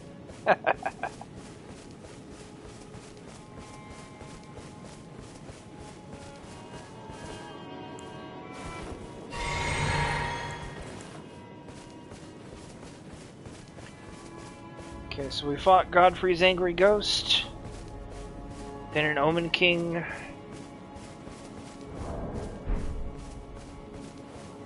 Now here we are just aimlessly wandering around looking for something to do, because that one area was kind of bust.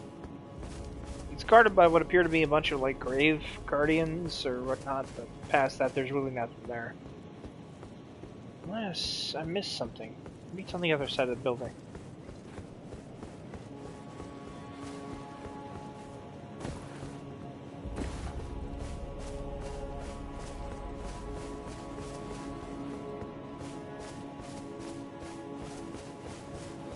I'll just keep looking.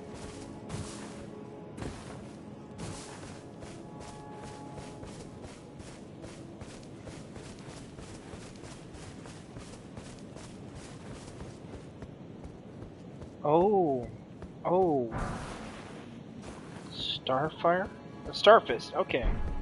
They weren't lying, there was an armament here. I can't really use it, but yay.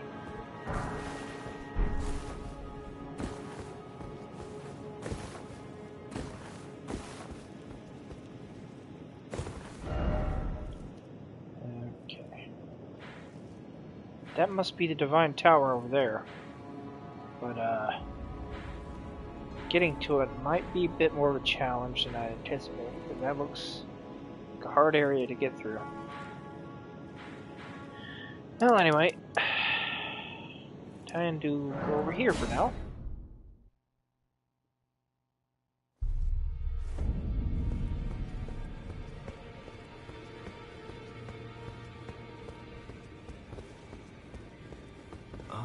I've been waiting. I've decided to leave I'm off in search of a noble scholar known as the Gold Mask, to beg his instruction. We may not meet again for some. If there's any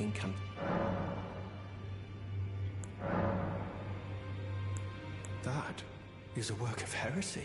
Two Its fingers? incantations bear no lineage from the Erd Tree. Very well. I'll take it off your hands. So wait, a two fingers incantation book is a work of heresy, even though they're the two fingers.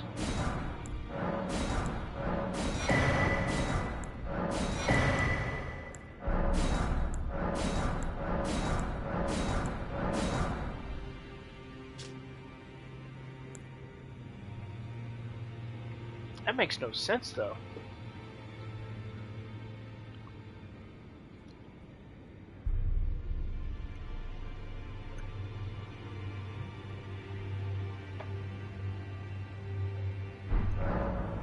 May the Golden Order shine.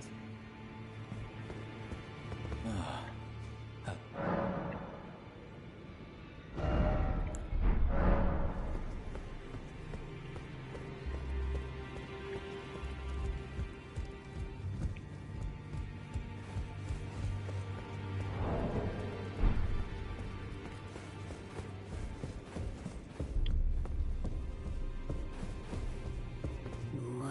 you know what this means.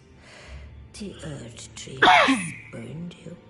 The fish shaken by this turn of events. They are busy consulting the Krato will. When they are finished, the fingers will again offer their guidance. But thousands, if not tens of thousands, of moons must first pass. No matter for me. But you, how will you ever manage that?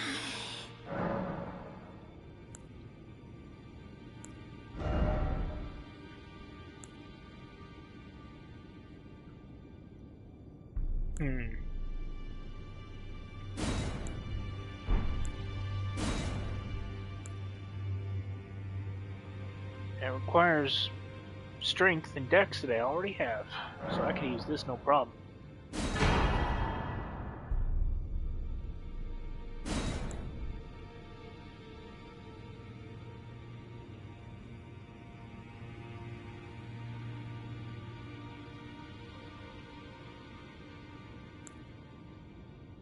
Morgoth's Cursed Sword, which requires Arcane and Dex. High Dex, that.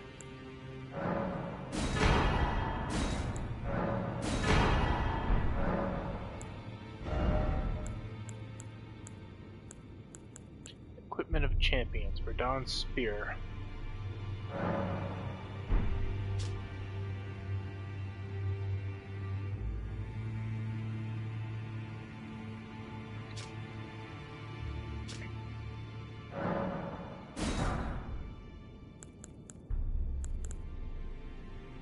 Oh, I don't have enough for more. Now, Leto.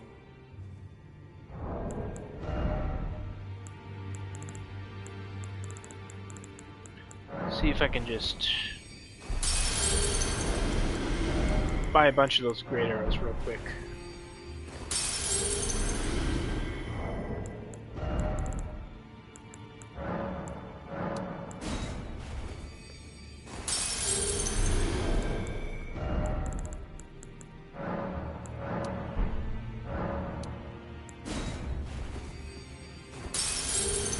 There we go.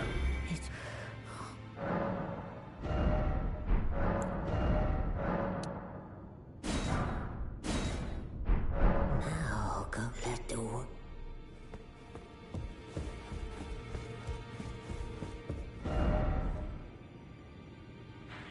Yeah, I figured it was too good to be true. Now that I've done all that, I should probably... Interesting.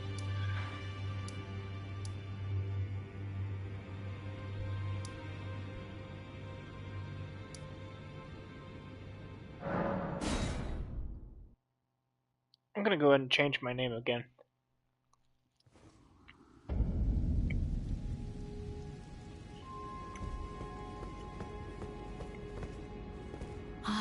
Is it thy wish?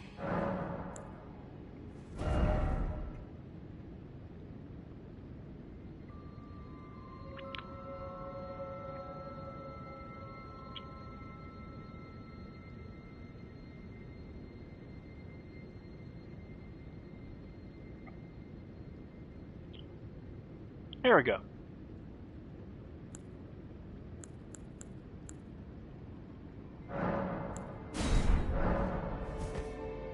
Perfect.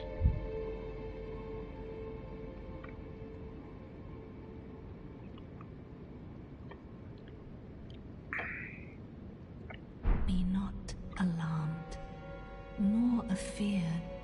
I would birth thee as a sweeting, fair and fine.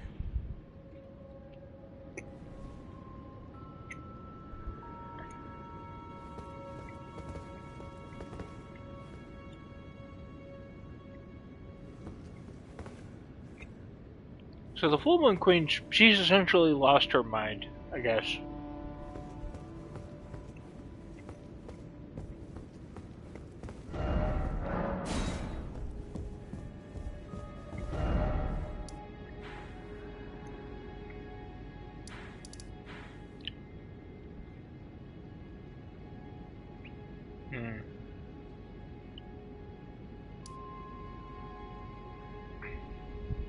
What was this? Oh, right, Lando.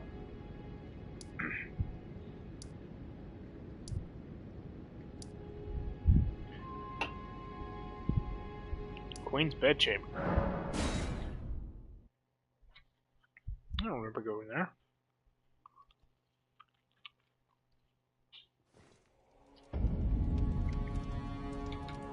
Oh, okay.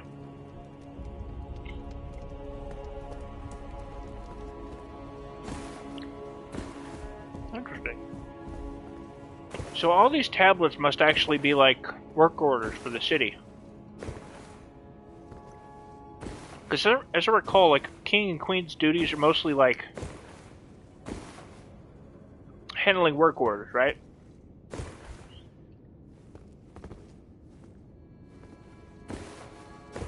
So these tablets are all like major work orders for the entirety of the nation. But ideally, what Marika would be doing in this situation is she'd be filling them out, more or less. She'd be signing them off. That goes for the parchment too.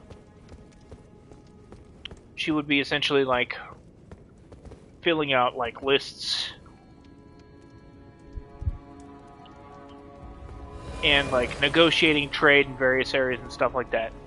Because that's like a royal duty thing, you know? But as you can see, the work is piled up now. Probably wrong, but that's what it feels like. Like all these stone slates and stuff are like work orders sent in from other parts of the nation. Because requests for resources and soldiers is a common thing.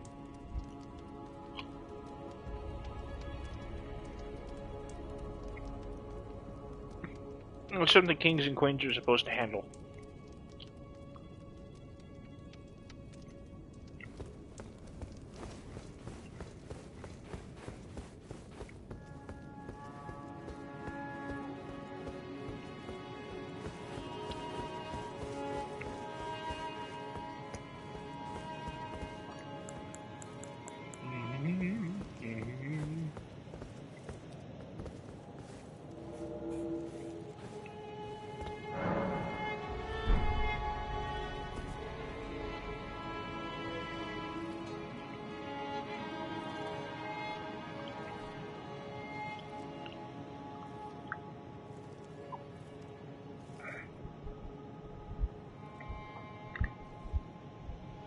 And I feel like I need another Mountain Dew. I want to farm more God a bit before I continue my exploration. I don't really have any reason to, I just want to like get to know the fight a bit better. It wasn't as terrifying as I thought it'd be. It was just like kinda hard, but not really as bad as all that.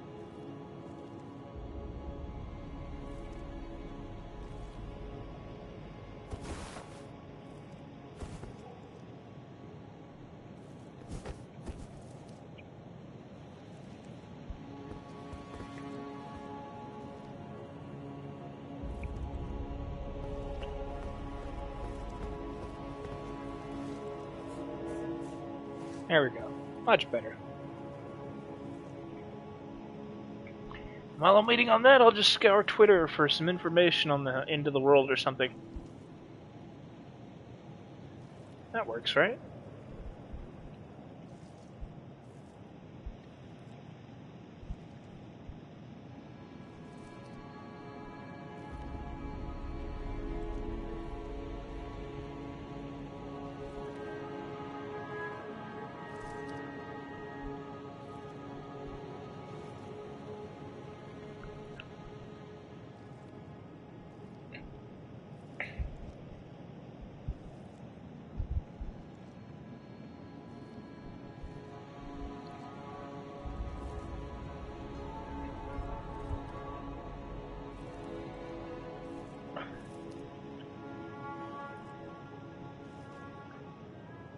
Hmm.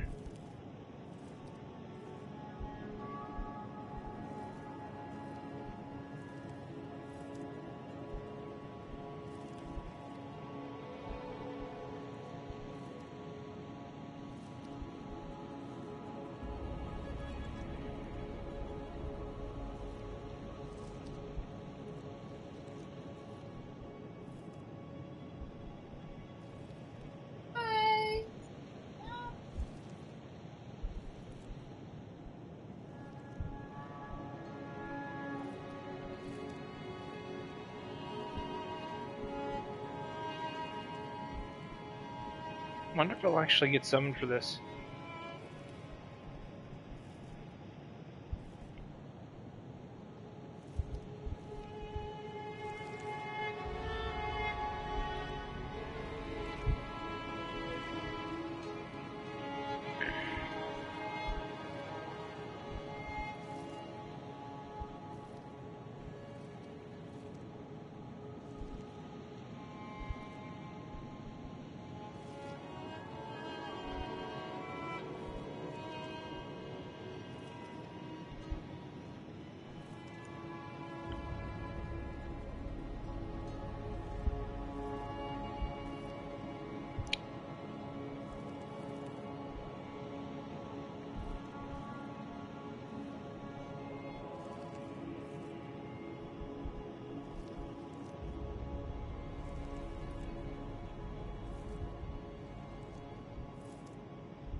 Yeah, I'm hoping I get summoned, but it doesn't look like I'm gonna get summoned.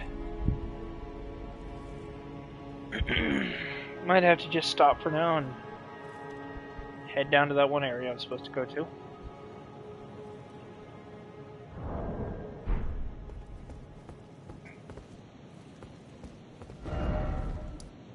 Okay, so we checked this, and there was nothing of actual substance here.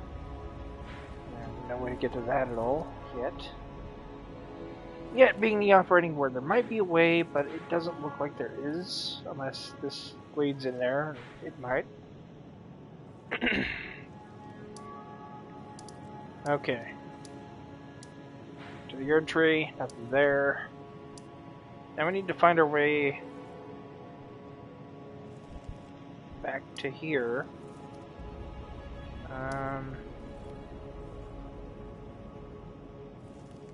Looks like we have to go in from the inside, so... Let me think here. Isn't that the Ash Lake or whatever? Oh shit, I guess it is. Oh, I know where to go now. It's that one area that was sealed away by Morgoth. But he dead now. So I could just walk on through. Great.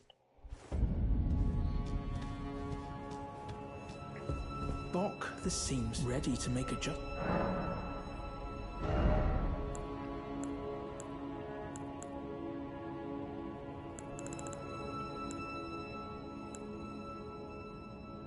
Lionel's armor? What could the altered version look like? Okay.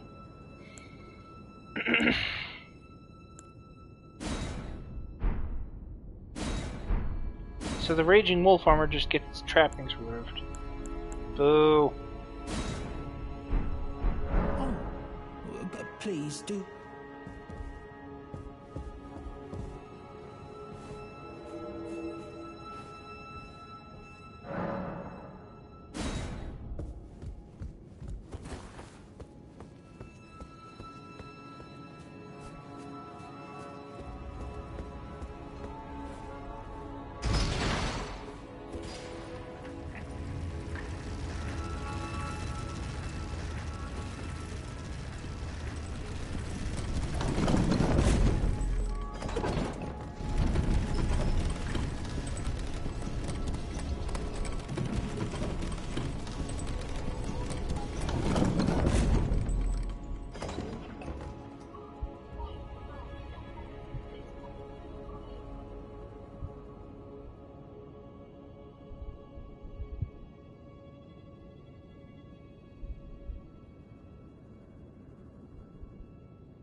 Okay.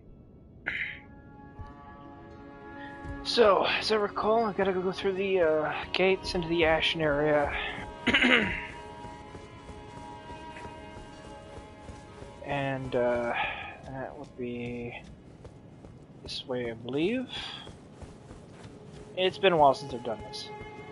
Like a few days, I think, so. Something I've noticed that's really kind of bothering me, though, is my short-term memory is absolute garbage right now. And lately, it's gotten really out of hand. Like, there are moments where I just forget stuff that happens, like, 2 seconds ago. And I'm like, wait, did I do this? Did I not do this? You think I wouldn't forget stuff, but... Like, I'm a forgetful person, to be sure, so I wouldn't normally be bothered by it. But lately, it just straight up feels like I have Alzheimer's or something. It's kind of worrisome. It's kind of worrisome. But what can you do?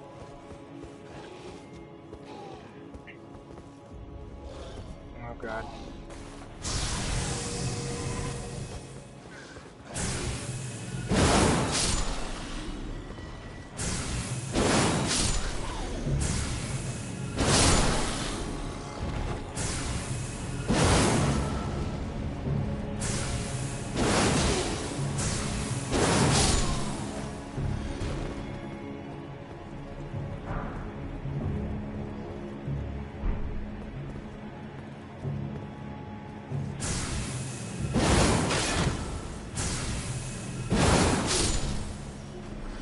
Oh no, just what I needed.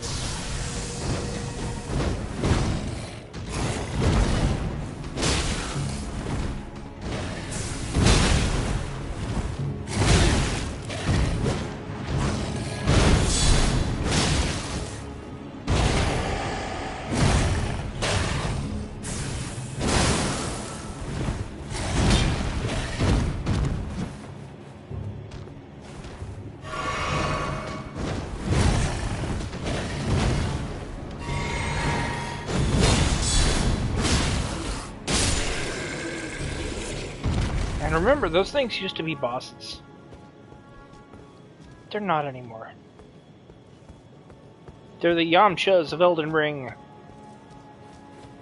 know, technically, there's an entire cast of creature that could be considered the Yamcha of Elden Ring. Okay. You can die. And you can be spared, so live in peace, etc., etc. Fortune is totally on your side. Or something.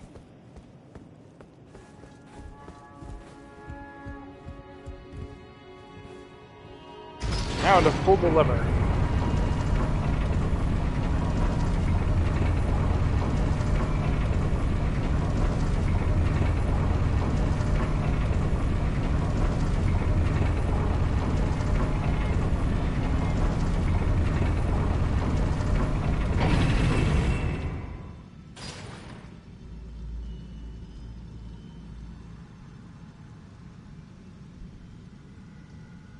One moment.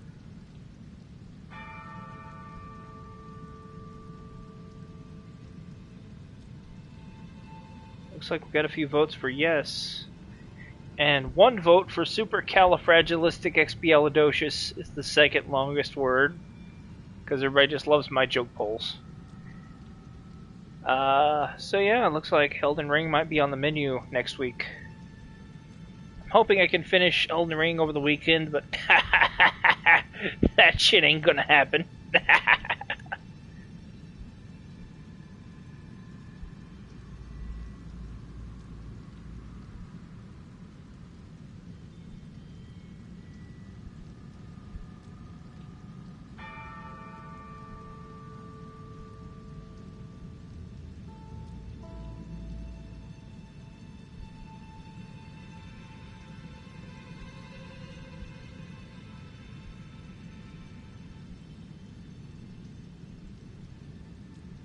Can you imagine me finishing Elden Ring over the weekend, just in a single sitting? No, that ain't happening. That is not possible. Alright. If I do stream Kingdom Hearts 3, though, I'm gonna have to set up my Elgato card. I kinda don't want to, but it is what it is, you know?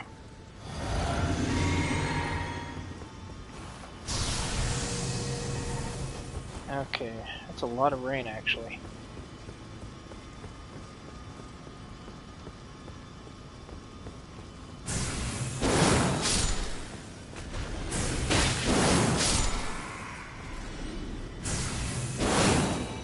Completely forgot about him. Now, I'm not going to be going for like the ultimate weapon or anything, because I really don't want to do that. I'm probably just going to play it on an easy setting, because I don't really feel like challenging myself, you know?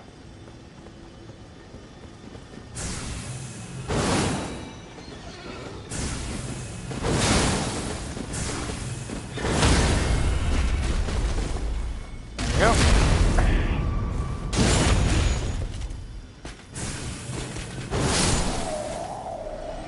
Perfect.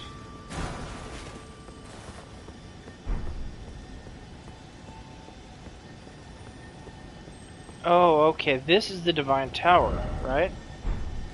Or this leads to it, at least.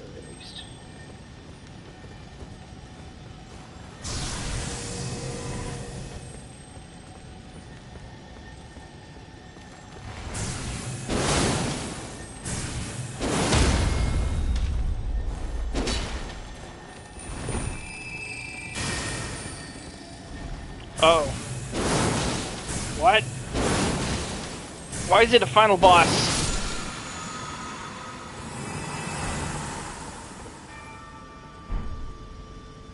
Huh?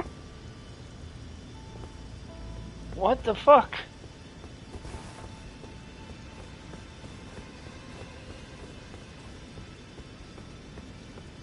Yeah, I am deeply confused by that, but what can you do?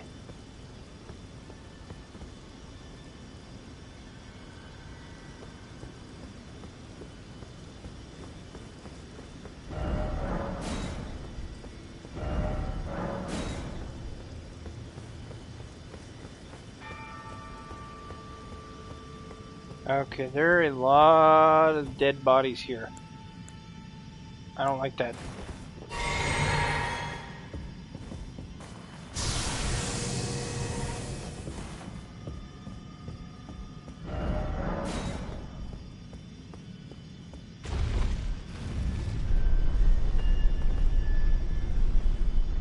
Is this actually going to lead somewhere important, or...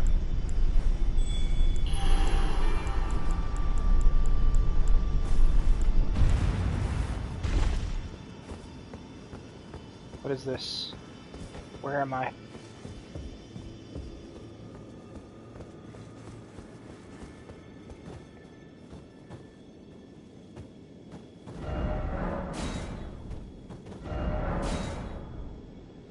What in the name of... Where am I? The Forbidden Lands? Okay, I thought I was gonna, like, find a tower or something. So I could activate Morgoth's rune. Is that not it? Okay, I better hurry this up.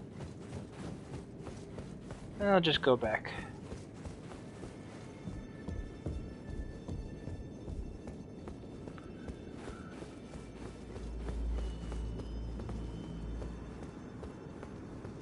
Maybe I have to manually climb up it. Right? Maybe that's what's going on.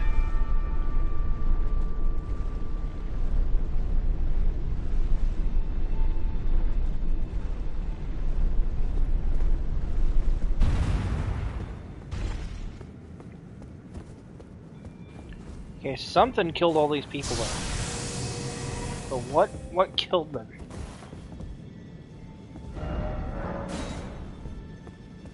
Airhead then tried to... Well, there's the Divine Tower at least. Okay.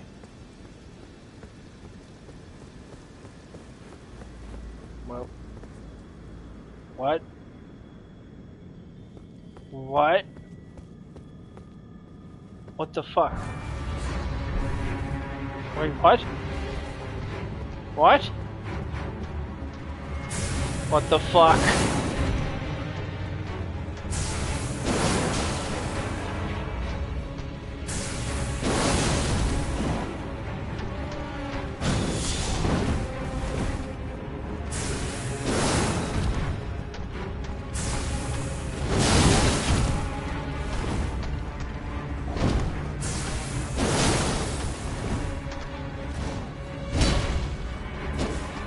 Come on!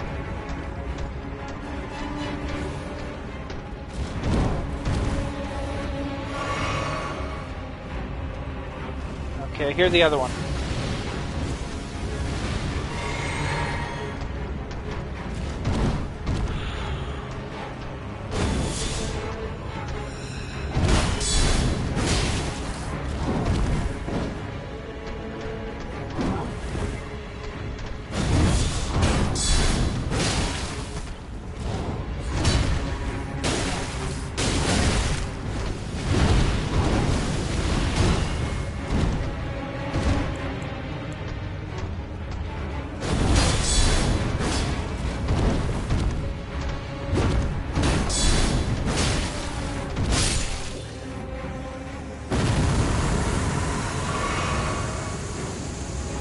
Okay.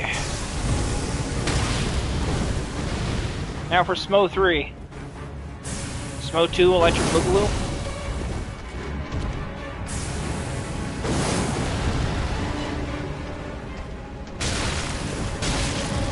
Oh, oh, ew, ew, no. No, thank you. Go away.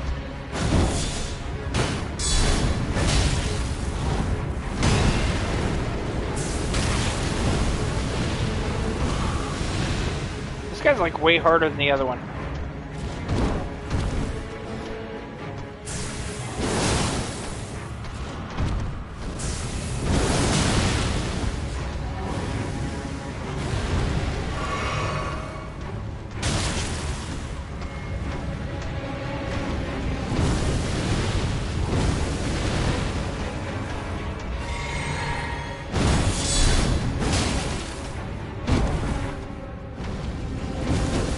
Oh, of course.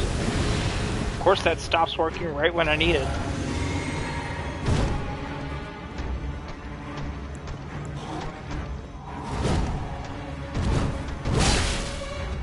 Okay.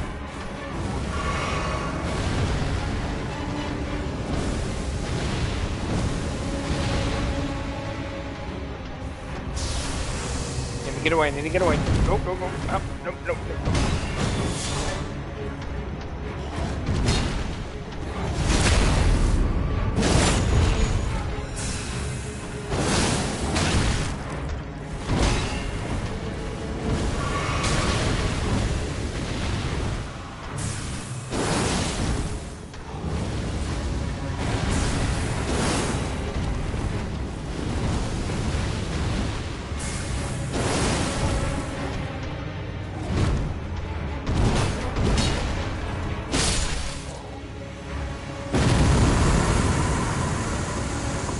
Okay.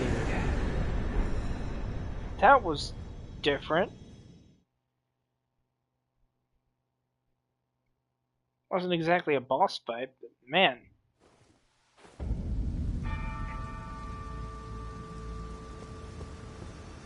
Uh.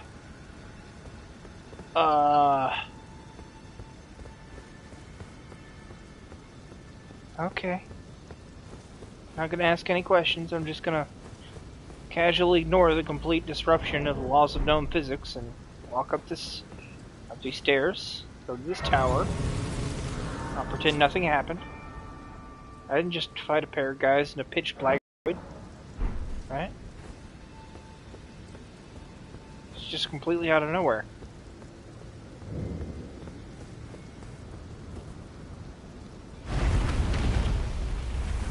I'll be honest, I'm looking at that and I'm like kind of flabbergasted because it just happened for no specific reason other than, oh yeah, by the way, here's a boss fight. Don't tell me you were hoping to go to the tower unscathed, weakling.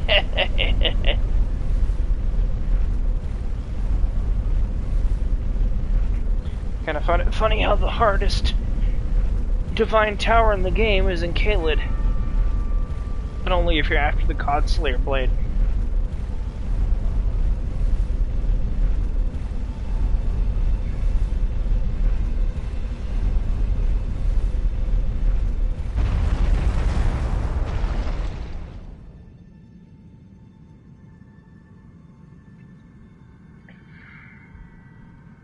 Okay, and here we are at the top of the tower.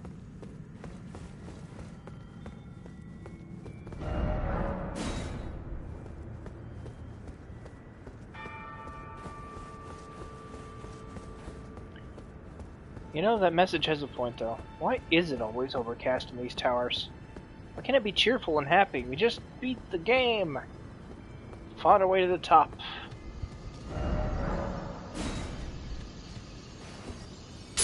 Got the magical ring room thingy. Morgoth's Great Rune. Alright, we're here.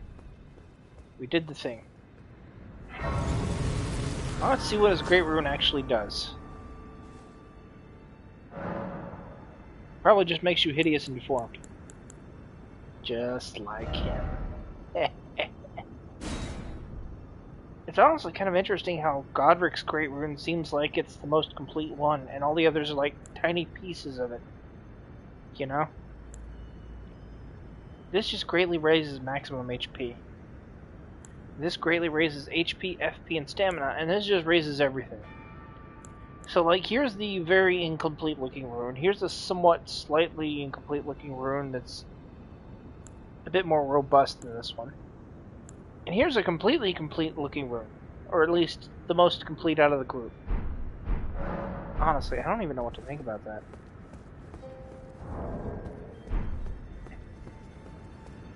Like, why even equip any other great rune other than, like... You know, I gotta try this out. Hold on. That's my health right now. So, health is 870. Great rune. So let's pick, Morgoth's. Yeah, okay. Morgoth's Great Rune. That's my health with Morgoth's Great Rune. 870? Oh, it's not active. Okay. Okay, here. Let's see what happens when I activate it. Okay, what's it at? 10,000. Oh, sorry, 1,000 rather.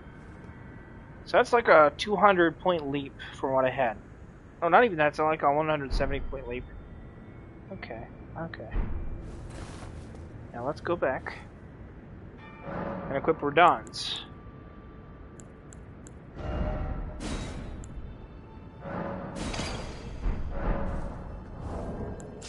Check our status. 870, like before. Alright. Okay.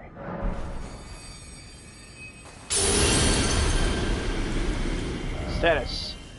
Just 1,000. So, Morgoth's Great Rune specifically massively boosts your health. Radon's boosts 3 of your stats, but boosts them somewhat mediocrely. Right? Godric's just gives you an overall stat boost. But has the lowest boost out of the entire group. Because I'm going to go ahead and do it real quick. I'm going to put that one on. Because I like having the stat boost more than anything.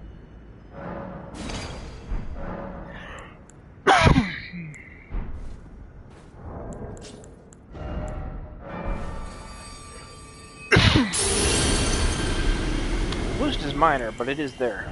And status 1081. So actually, this is better than Radahn's. Because Radahn just puts you at flat 1000.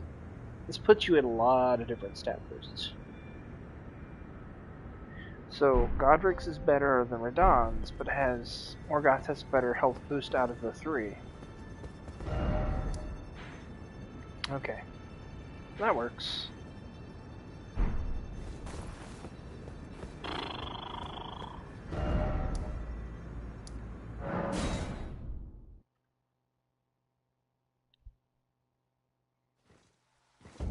Anyway, sorry to yak incessantly about this, I just thought it was interesting.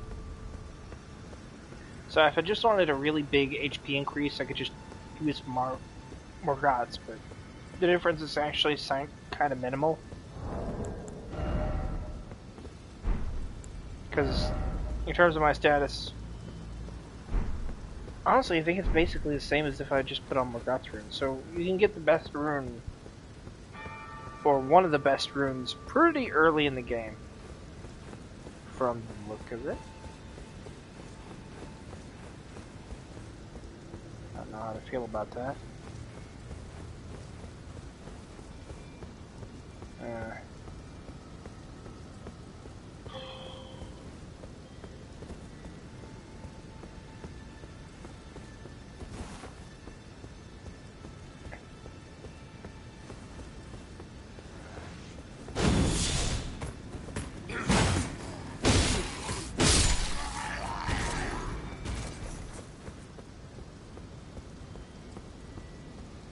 And if I get to New Game Plus and find out that, like, Godric's Soldier is the strongest enemy in the game, I'm gonna laugh.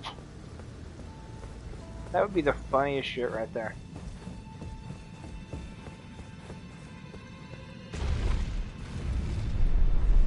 Okay.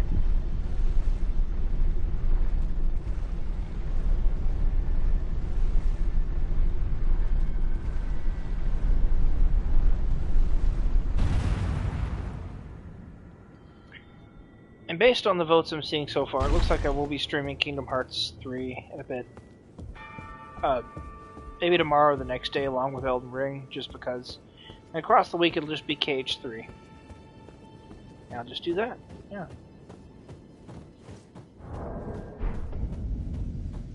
Okay, here we are in the Forbidden Lands, which are bad and in no way good. Totally. So the first step is to find my way through here and to hopefully find a map. I definitely want a map.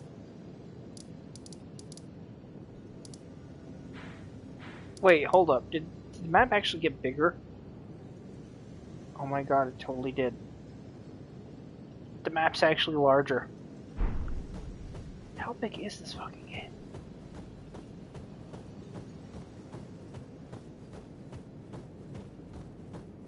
And what is this? This looks like Evil Grace. Or Bad Grace. Fiery Grace. And it looks big too. Like, what am I looking at here? Okay, Bloodstain. And something hit him.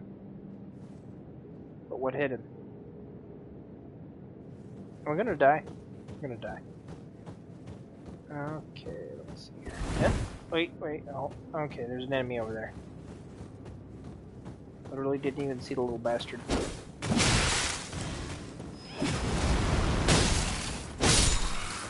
That's a lot of enemies, actually.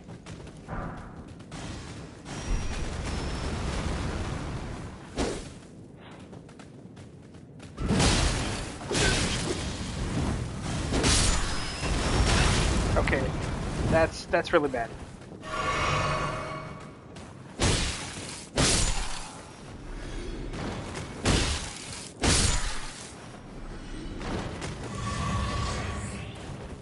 Those doubles hit really hard.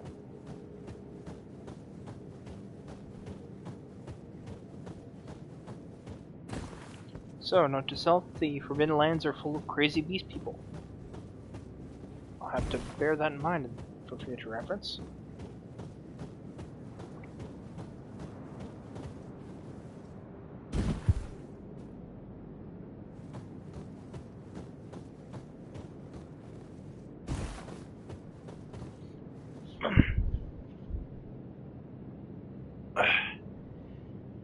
Now that I'm thinking on it, I might try to stream Kingdom Hearts 3 a little bit later just to kill my boredom, but in order to do that, I'm definitely gonna have to, like, break out the Elgato capture card.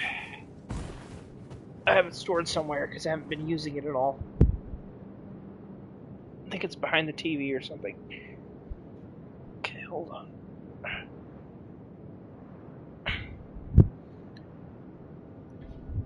There we go. Sorry, adjusting something.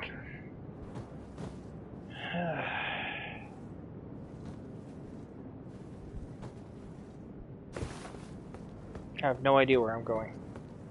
Like, seriously.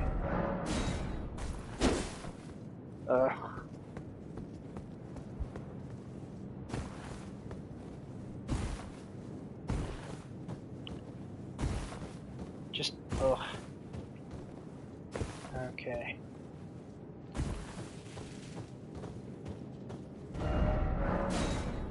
Try horseback battle. Strong foe. Parrying? What am I up against? Uh-oh. Oh, God, it's this thing.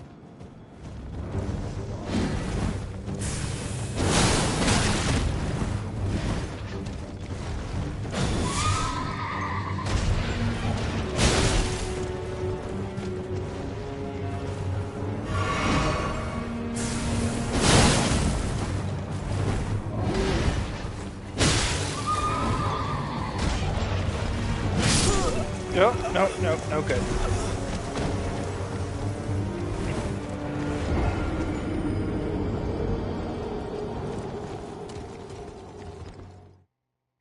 I was not ready for that.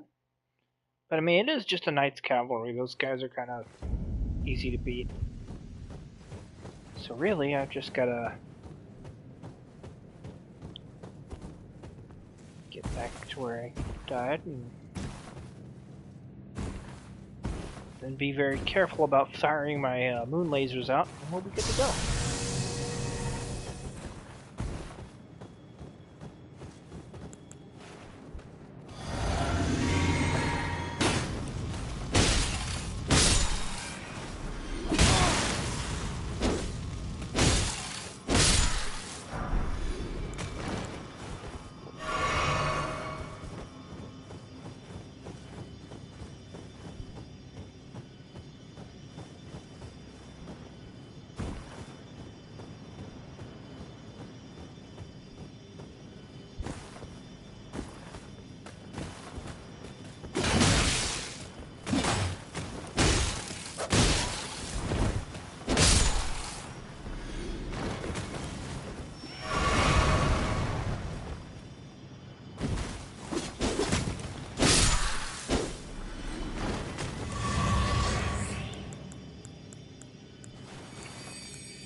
Oh, that's right, the Knight's Cavalry usually only comes out at night.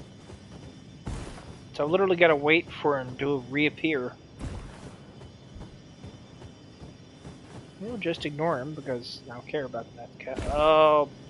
Oh, balls.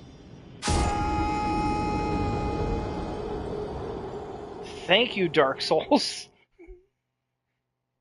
Oh wow, what if I just jumped over there? Nope. You mistimed the jump and went through the oddly specific tiny crevice. It's literally right there.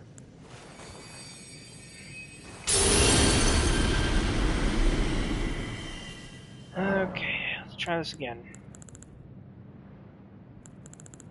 Last time. Nightfall. Gonna pick a fight with the Knight's Cavalry.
Okay.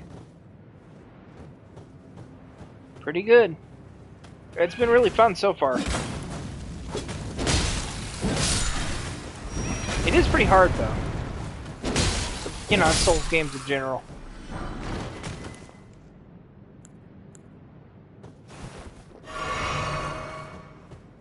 Right now I'm trying to fight a Knight's Cavalry, but,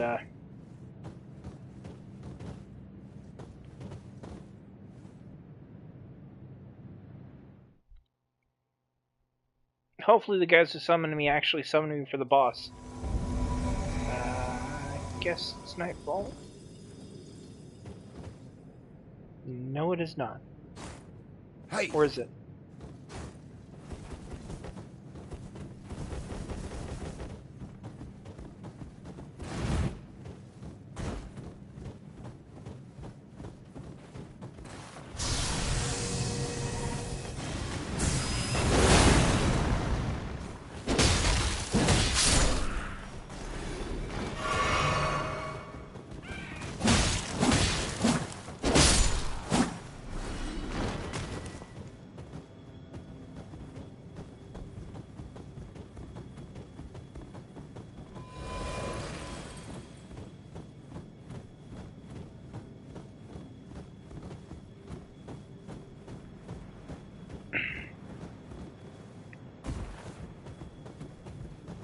Yeah, I'd say they're hard, but they're like, Elden Ring in particular is like, a specific kind of hard, because it's not really, how to put it, it's not that it's super difficult or anything, it's just that it does expect you to wander around and get new stuff and whatnot.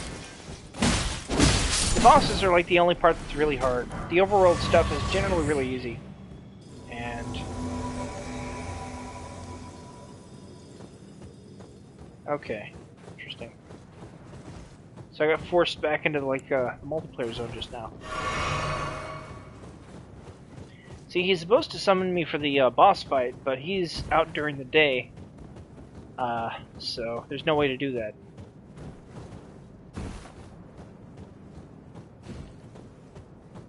Unless there's a boss further up, which I wouldn't doubt there is.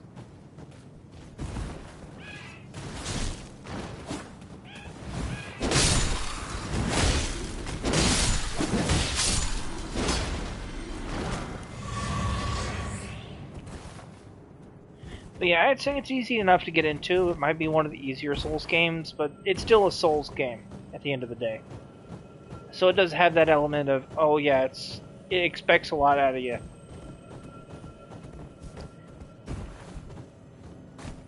To make it really fun to play. Which is always the important thing.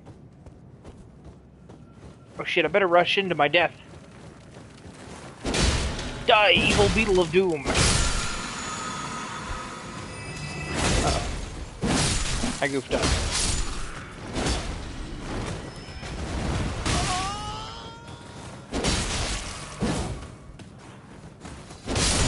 There we go.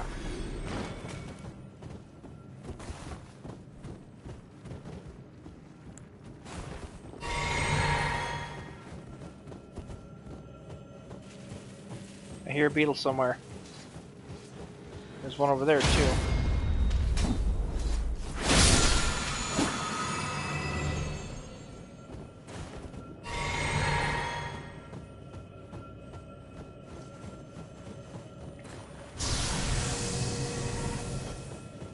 Let me see if I can hit it from here.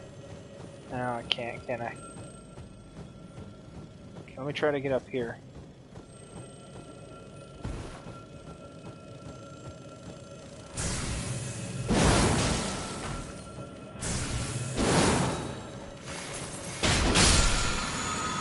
There we go. Oh, they gave me an FP refill. That's cool.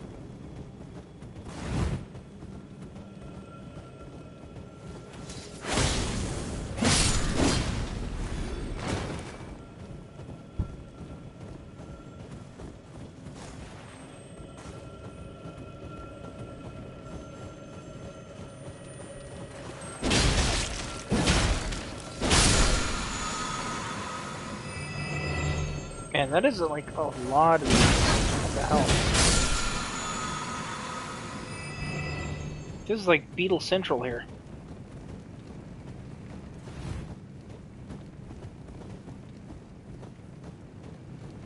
We're still climbing up a snow-suffused mountain.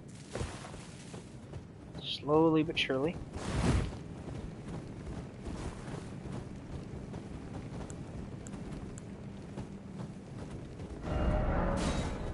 Yeah, boss fight.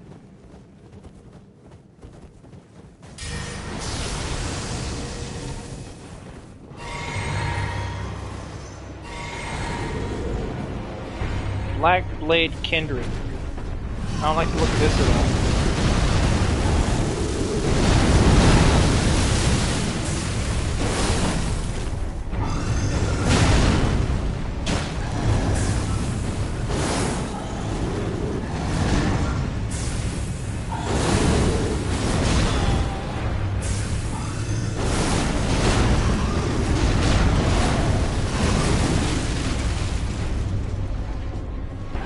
Okay, yeah, this is actually really strong.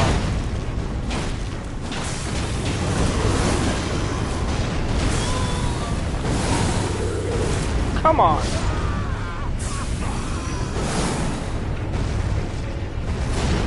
Well, he's down for the count.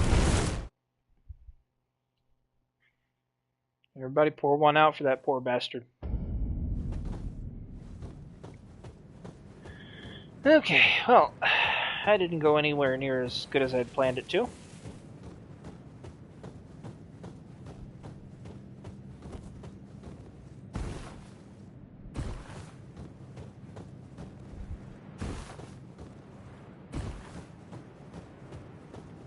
Okay, so no Night's Watch boss battle, but at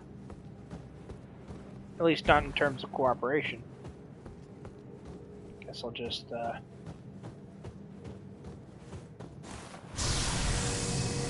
take a fight with mine.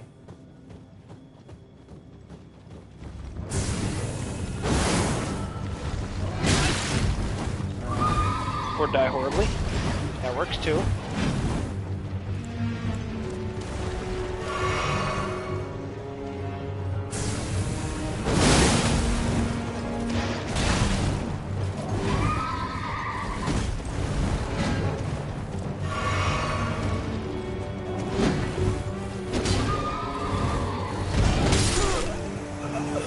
Okay. I've come to the conclusion that I can't beat that thing. Took a lot of trial and error for me to figure that out. I like how the moment you die to it, it immediately respawns you in daytime. It's like the game is trying to tell you, hey, stop picking a fight with that thing. That horseman's built different. He's no tree sentinel, he's worse. The tree sentinels were weak. The Night's Watch will mess you up.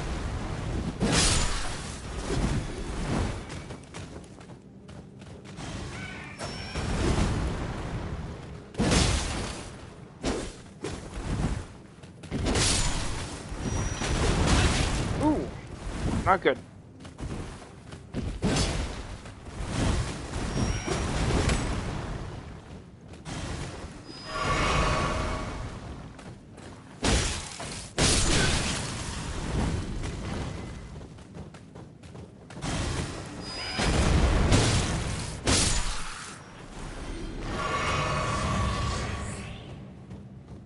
So basically, if I go through here during the day, I have to fight the little guys. If I go through at night, I have to fight a Night's Watch. I'll pick the little guys over this. Yep, that's why boosting your health is very important. Of course, really, I should be using God Victory to boost all my stats, like so. Because that's what the boss runes are for.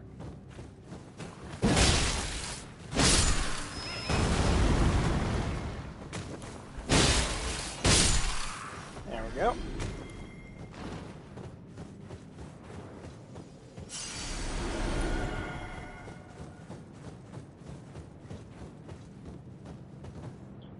Okay, I can actually just use the horse, can I?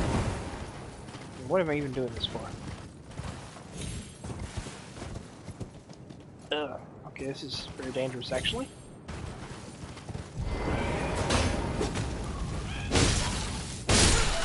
Uh-oh. I'm about to die.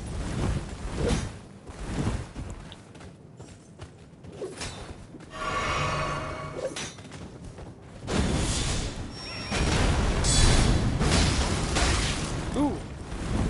Not cool.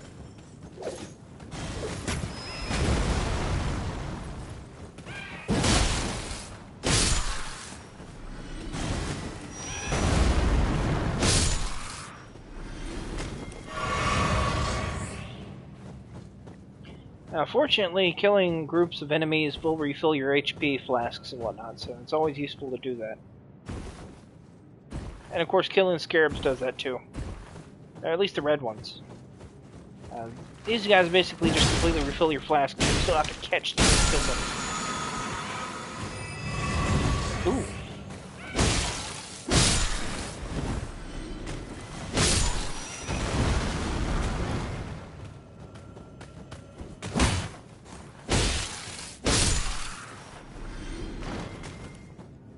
Man. But yeah, this whole area is kind of dangerous.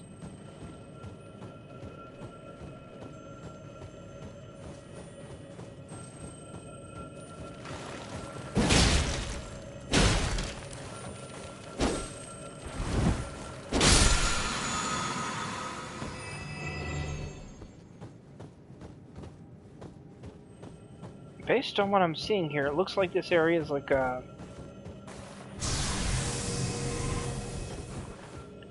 It's just a straight climb up. Because there doesn't seem to be anything else around. Of course, I can't really tell from here because, you know, all the fog and stuff. I didn't get anything out of that? Damn. Usually those scarabs carry ashes of war, so it's always important to go after them.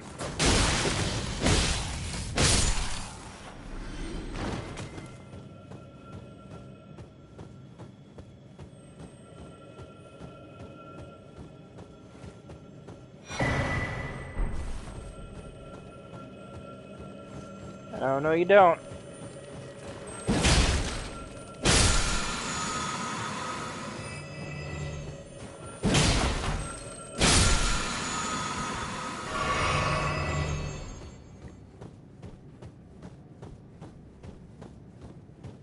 Okay, there's a boss up ahead. It's that statue thing I wasn't able to kill.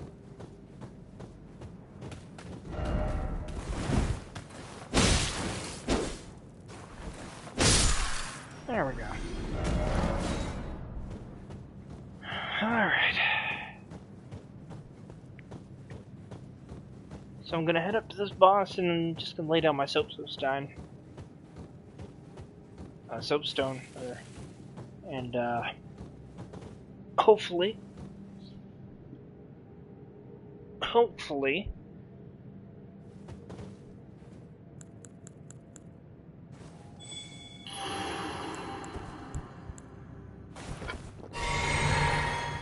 I'll be able to, getting way too close. I need to see what the range on the signs are. Whether or not there are any summoning pools. There's a stake of Marika at least, so that'll make it easier. Not seeing any summons though. So I'm going to assume I can't actually summon in this area. Be further back. Check here. There are bound to be a few, right? Just before the boss? So I say, but I'm not seeing anything. Alright, I'll be right back actually. Nature calls.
Okay, sorry about that.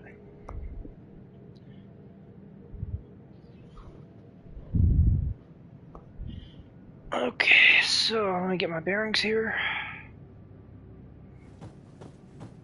Hmm. So I don't see any way to summon for this. And as such, I don't think I can tell where exactly the signs will be, so...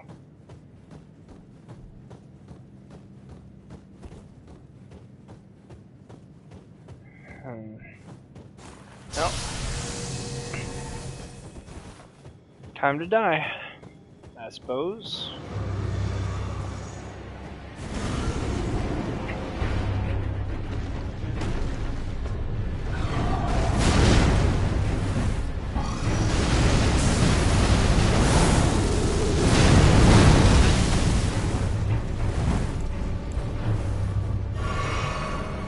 This is really hard.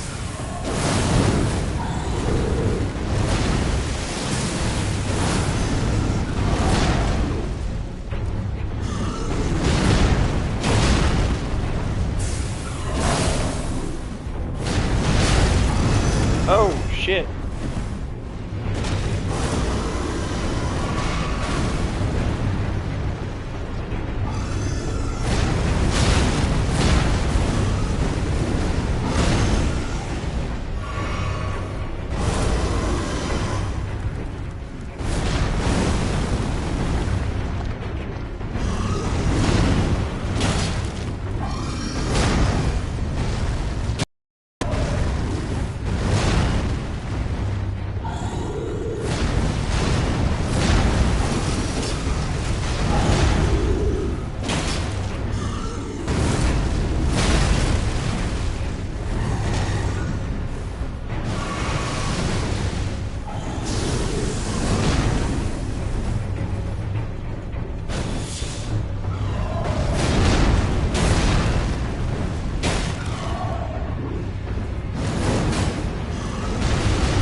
That hits really hard.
Okay.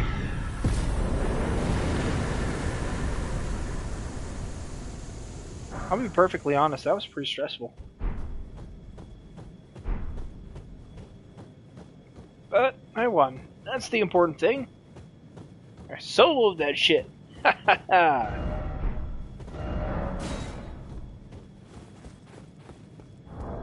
Oh, I can level up too. Awesome. Finally, I can level Dex. So I can use the God-slaying sword.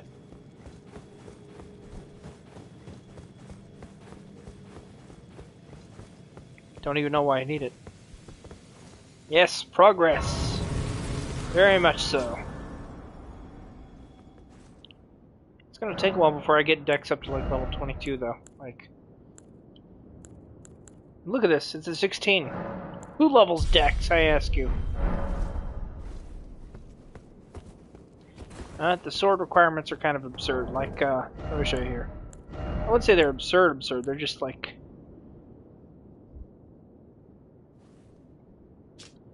So yeah, the requirements are Strength 20, Dex 22, Faith 20, Yeah, it's not too bad, but I put all my stats into health and stamina.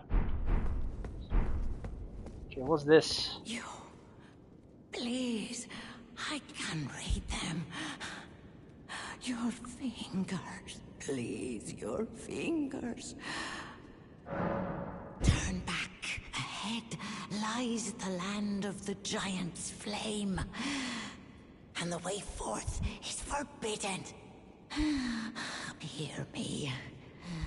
The burning of the Earth Tree is the first cardinal sin. Doing so will unbind destined death and slay the world itself. Now that just sounds like a good time. I better hurry up and do it. Dare put you up to such a task? Most certainly not the fingers. So not only does burning the Erd Tree cause the Erd Tree to set itself on fire, but also I get to kill the world. This is great. I like this story so far. They wouldn't let me become Elden Lord, so I decided to destroy them all in a blaze of glory and death.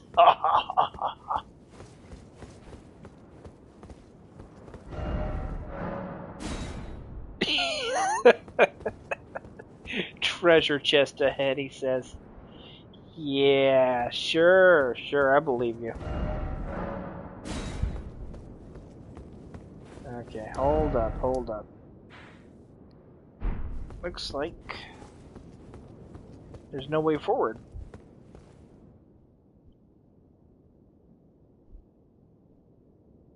Oh, hey, a cutscene.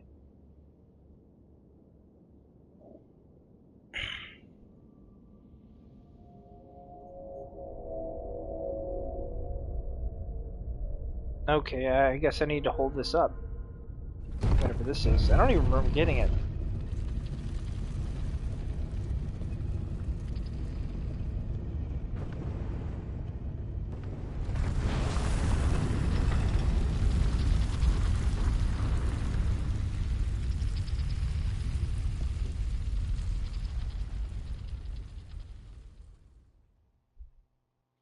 You know, I was very tempted to do it.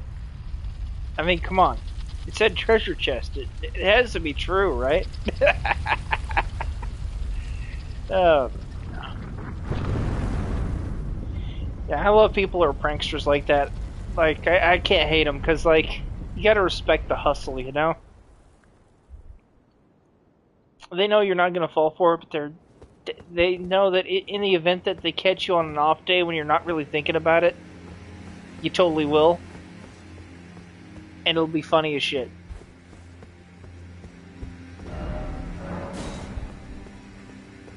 Anyway, here we are on the most ominous looking mountain in the entire game. We are now in Skyrim. Or as I like to call it, Skyrim 2. Also, are those trees holographic? What is going on here? They're ghost trees. With no bottoms. What even is that? That's freaky. Okay, hold on. Let me look around. There's gotta be something interesting here. A lot of red rocks. Kind of just standing out amidst all the normal ones. Can I pick them up? No? Okay. Ah. Materials.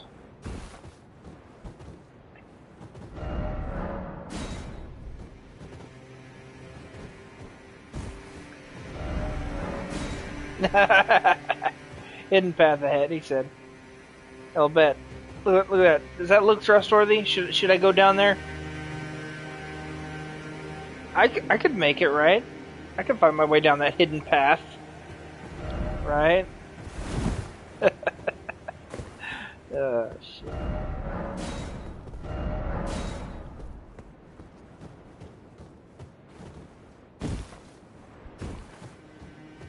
Okay.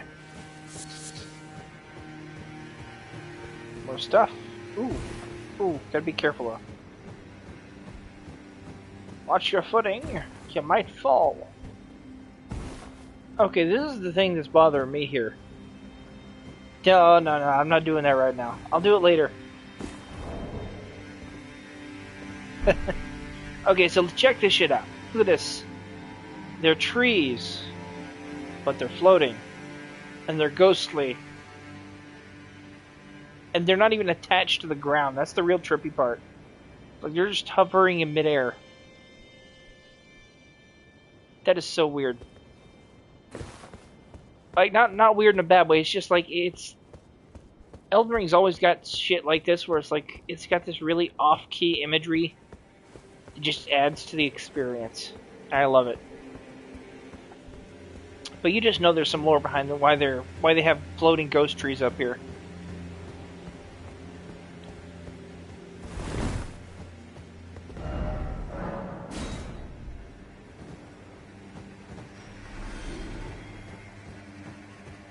Okay.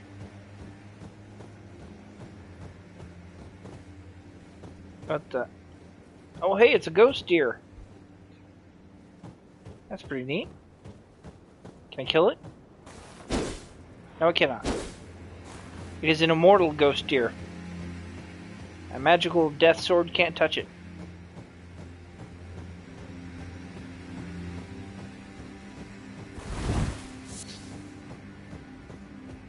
Okay, so yeah, this area is kind of trippy. I like it though.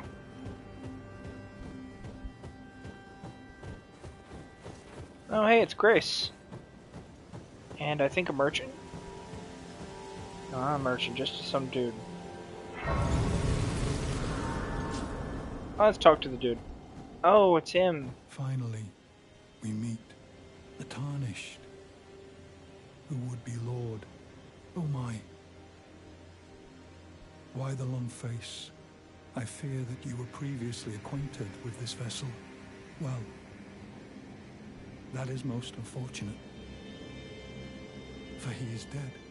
As for his flesh, he gave it to me. Shabriri, I hope you can make your peace with that. You were about to sacrifice something precious, the life of a fair maiden, that you would toss into the fiery forge, only so that you may be Lord. What a horrible thing to ponder. Your ascendancy requires her sacrifice, whether she wishes it or not. But how would the Lord, crowned so, be looked upon? You know, he's got a point. Chosen Tarnished and would-be Lord, dare to tread the path of true rigor, spare the poor girl, and singe your own flesh in her stead.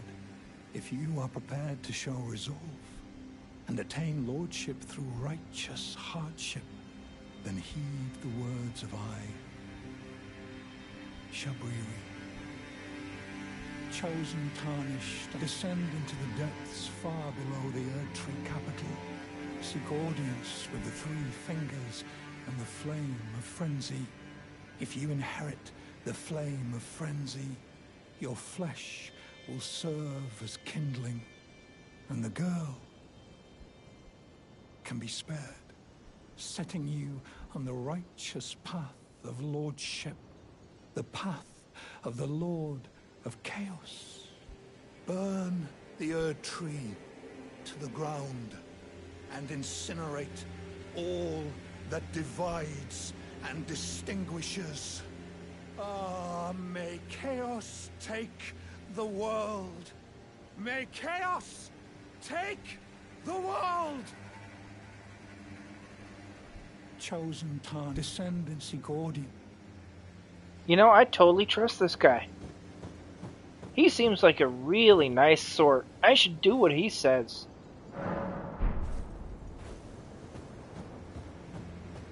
Actually, no, there's something else I needed to check real quick. I don't think I can do it, though.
See, the thing is, I've already hardlocked myself into the ending with like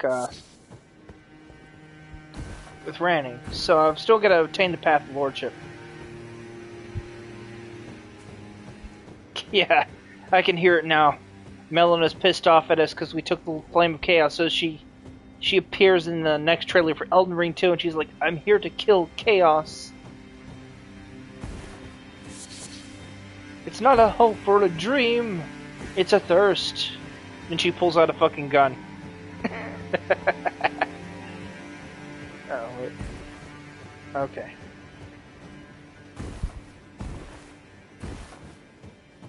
Well, either way, uh-oh.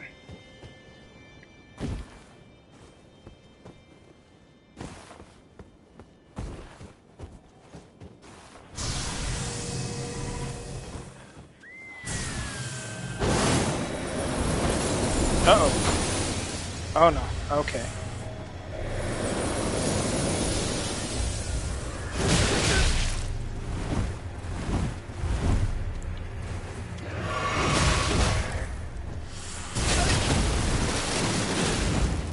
Oh boy. This is really hard.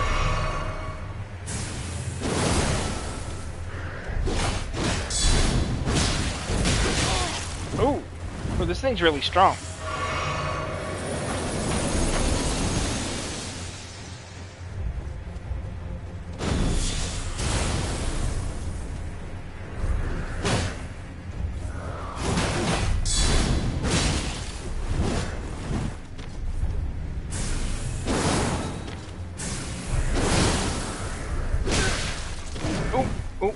Oh no. Oh no.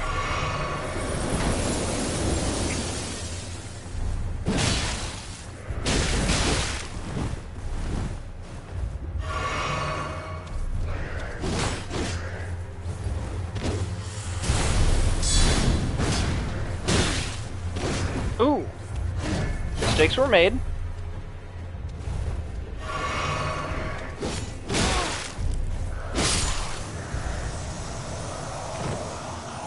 What the fuck?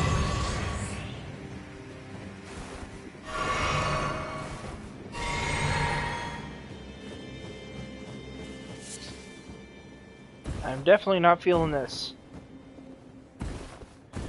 Okay, so...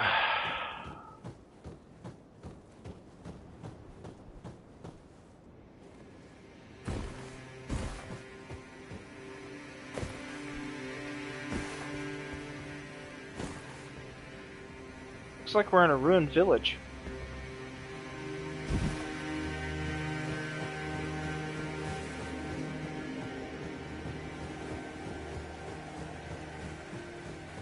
Of course, this whole area looks completely dead, which is kind of messed up.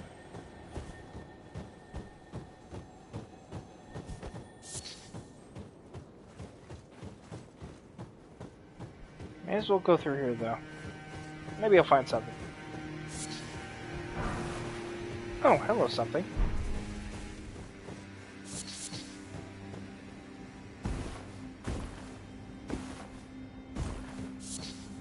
Okay. Knowing my luck, there's probably more of the... Oh, yeah, there are. Oh, boy.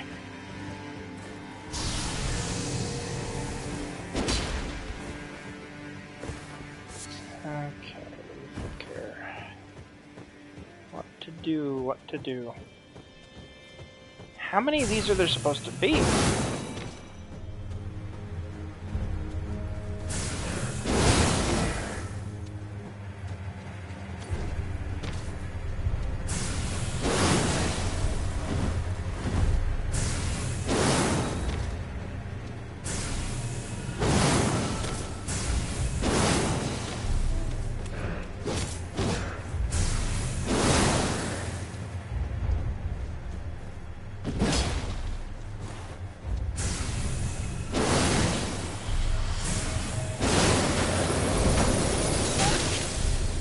Okay.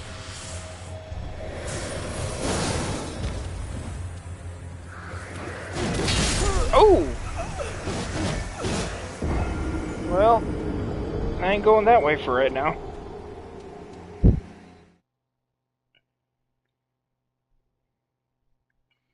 need to upgrade my weapon. I feel like I do.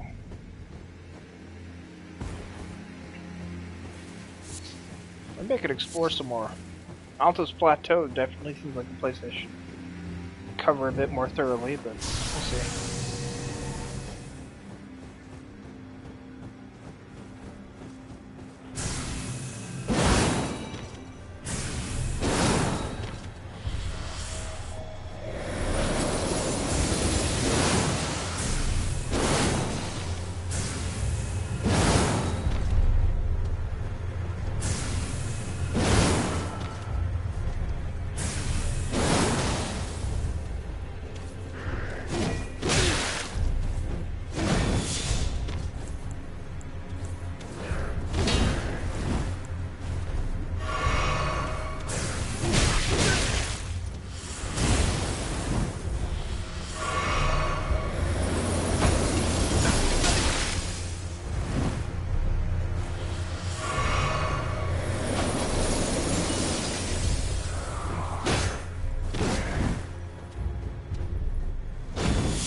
Okay, these are really difficult to fight, actually.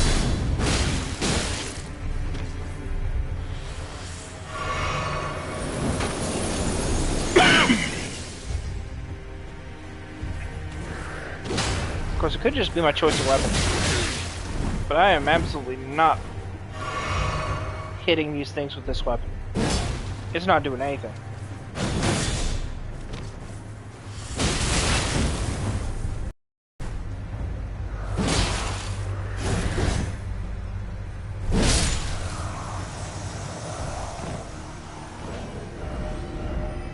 Okay, that's not working. Better use that thing that always works. Hell yeah, the big dig damage sword. The Berserk reference sword.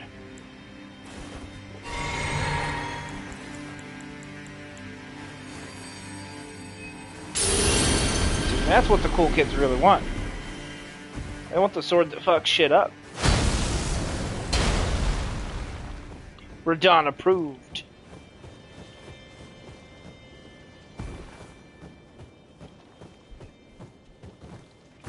This is the sword right here that killed the mightiest demigod.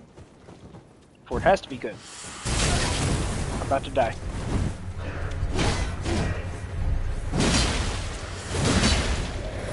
This is also doing nothing to them.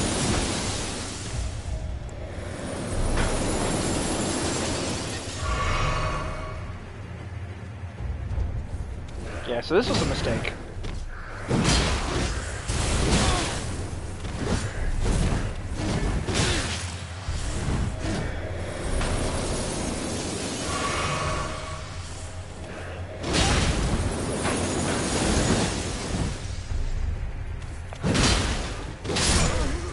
Oh, nope. Still no good.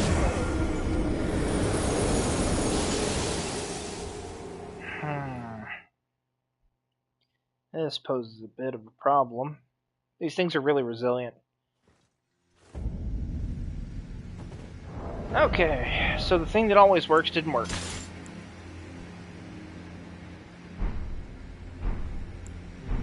What if, hypothetically, I tried to wield the God-Slaying Blade?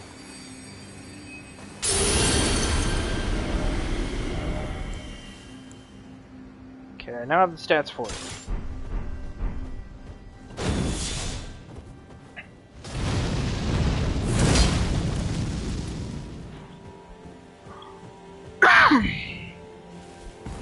The mightiest sword in the game.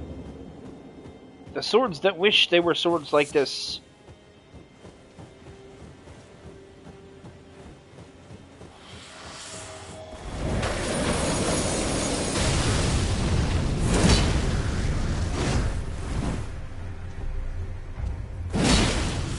Oh no, it's not doing anything. God-Slaying Blade, why have you betrayed me? Ah, well, I'm an everyman build.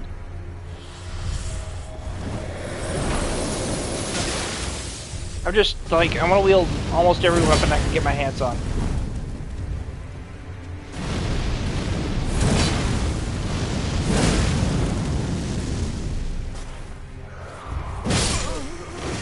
Unfortunately, that requires me to invest in the weapon. And I've not done that with the God-Slaying Blade. So it is doing, like, absolute terrible damage. I'd be better off with Moonlight Greatsword. But yeah, I'm trying to, like, put stats in everything somewhat evenly, based on the weapon I'm after. Which in this case will be this one, but I still can't really use it properly.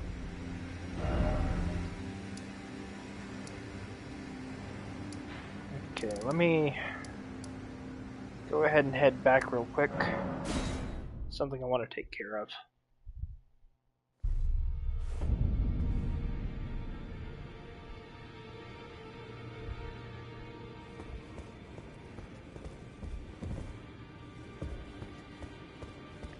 That's pretty much what I've been doing. I've just been choosing the weapon I like the most and basing my stats around that.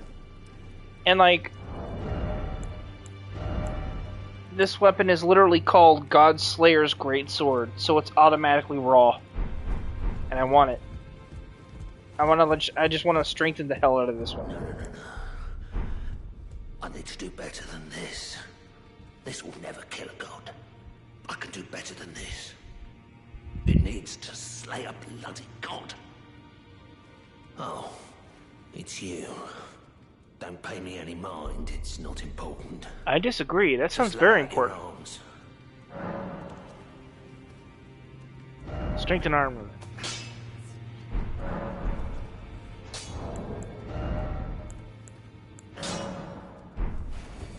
I don't even think I can actually strengthen the weapon unless I actually, like, get more runes, which I don't have.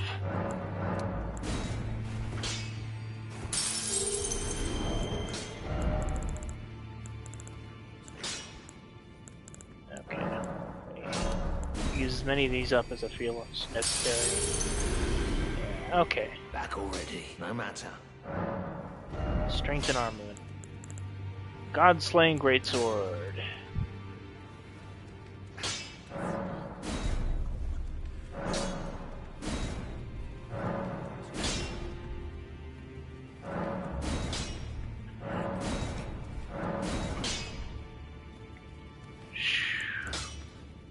Okay, I need Smithing Stone 9 for that, so that's not gonna happen.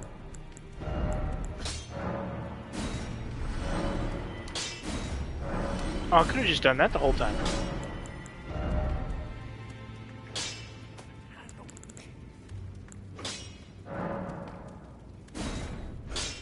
And no Smithing Stone 8 yet. Unfortunate. Ooh, I can strengthen this though.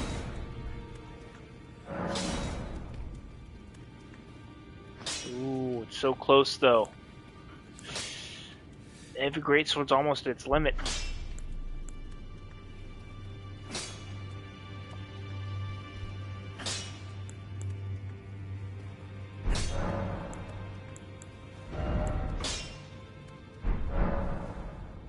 Back already, no matter. Lay out your...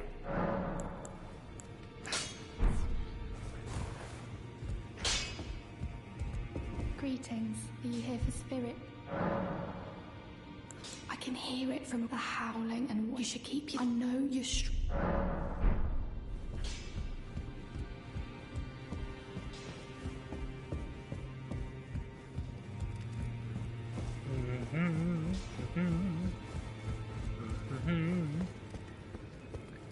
Okay, well I managed to strengthen stuff in general, so I'll call that a win.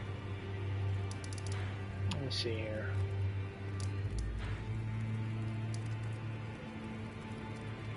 Grab up to rolled. Have a runes, Shaburi. Okay, yeah, that makes sense. I completely missed that map. I need to go back and get it.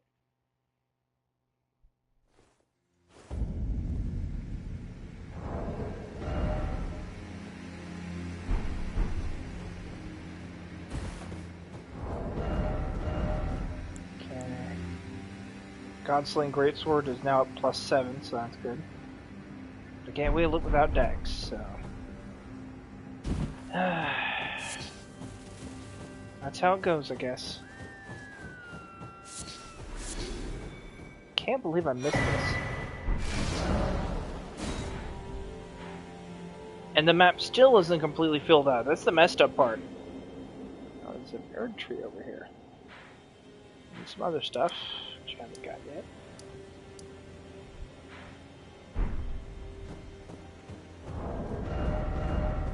Okay, I'm gonna try this. Just for the sake of it, I'm gonna try this.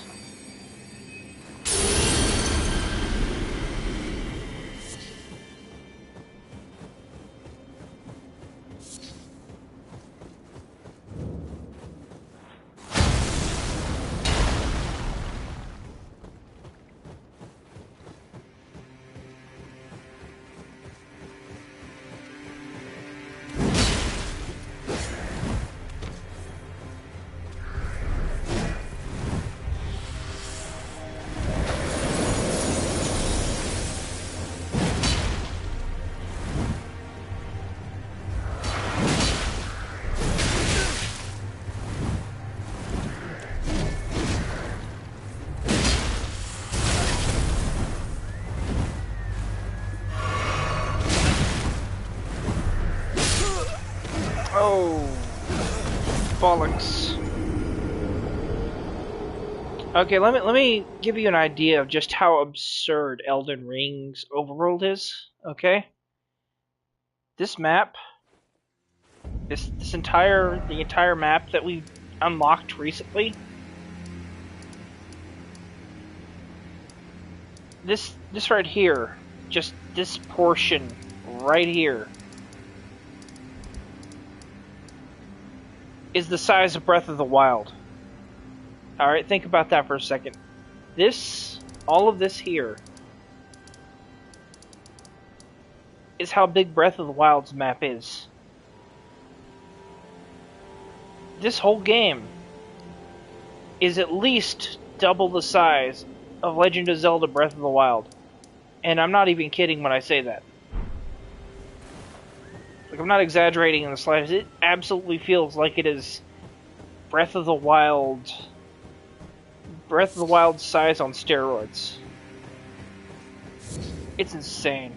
It really is. And in a good way, but it's like, holy shit. This might actually be the biggest open world game in the industry. It's just flat out, it's that good. And it's not a case like where it's empty and there's nothing to do. There's a lot to do. Okay, I need to watch.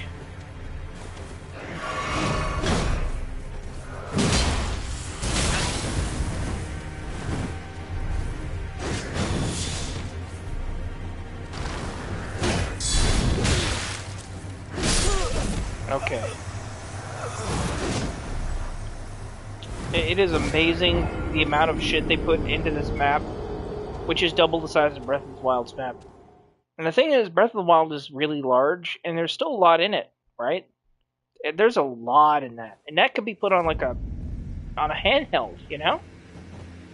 This is legitimately the craziest open world I've ever seen. There's so much here, it's unreal.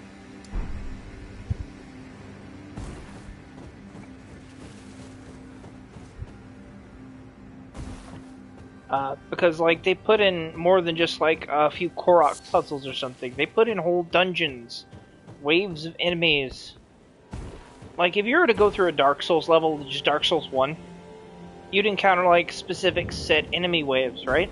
Like, they're designed to challenge you and pressure you in certain ways.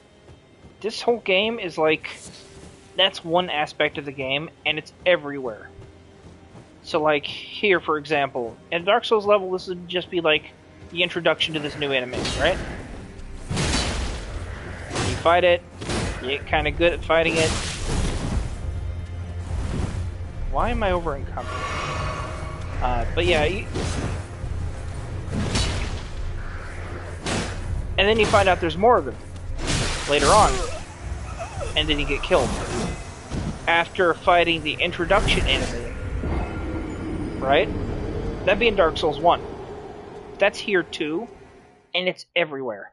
Where you, like, go into an area with a new enemy, and, like, this area introduces you to that enemy, because the odds are you're going to be filtered or funneled into the area where the first one, the lone one, is. Then you go up, and suddenly you're fighting a bunch of them. And it seems like a small thing, but the fact that they put this almost everywhere in the game, and then of course like challenge groups of these enemies, and they mix them up in different ways. And then there are entire like dungeons. This isn't even... Here's the fucked up part. This isn't even the entire world map, because wonder of wonders, Blackreach exists in this game. There is an actual underground network of caverns in this game. A huge underground network of caverns. Like, it's an absurdly vast underground cave system that you can just go to. And it's even bigger than Blackreach ever was. And more varied. I can't stress enough how unbelievable this game is. It shouldn't have been physically possible to make this and put this on any console. So I keep telling myself. Okay, first off, I know exactly why I'm being over-encumbered, but I don't want to admit it. It's because my stamina is too low. Because I haven't been, like, putting in the effort to actually strengthen it.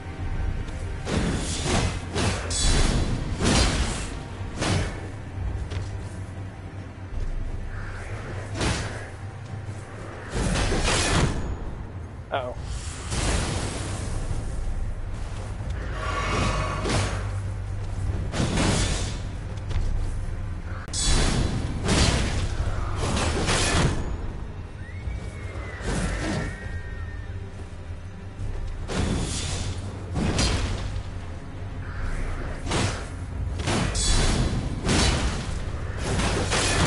Yeah, this is definitely one of the most ridiculous games I've ever experienced in terms of just sheer scale. I saw that coming. This thing's like a boss fight. This thing's actually like a boss. I'm even holding my own right now is because I've got really high health, but like, this thing's really hurting me.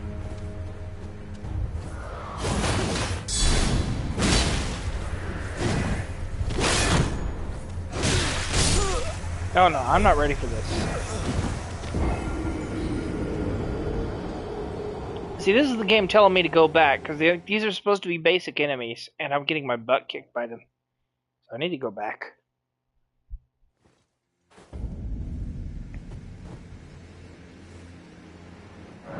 I would say if you ever played a game in your entire life, play Elden Ring on the PS5.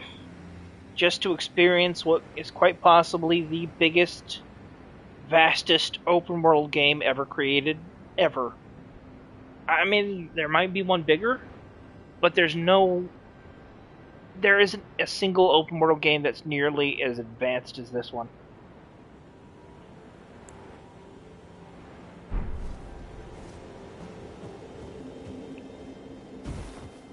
It's up there, for sure.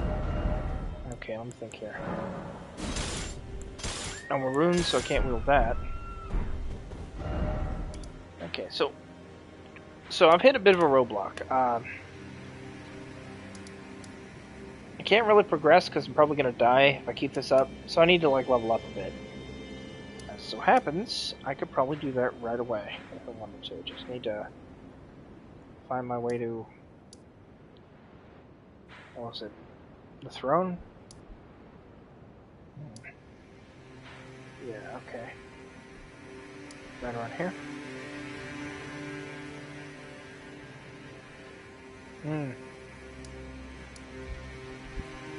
Sorry, hold on, I missed that. I was looking at the map. Let me check.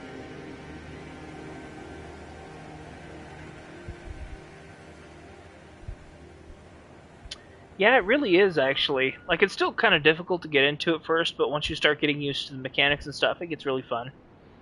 The one thing I would suggest, though, is if you start hitting an area with a bunch of enemies that just kill you a lot, your best bet is to just roam around for a bit.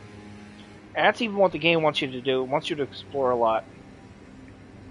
In my case, I want to go to... where was it again? There's an area just before the Erd Tree. Yeah, there it is, the Elden Throne. I'll go here for a second.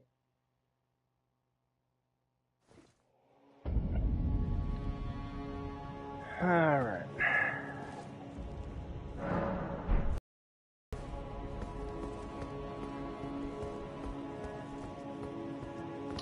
Okay, so,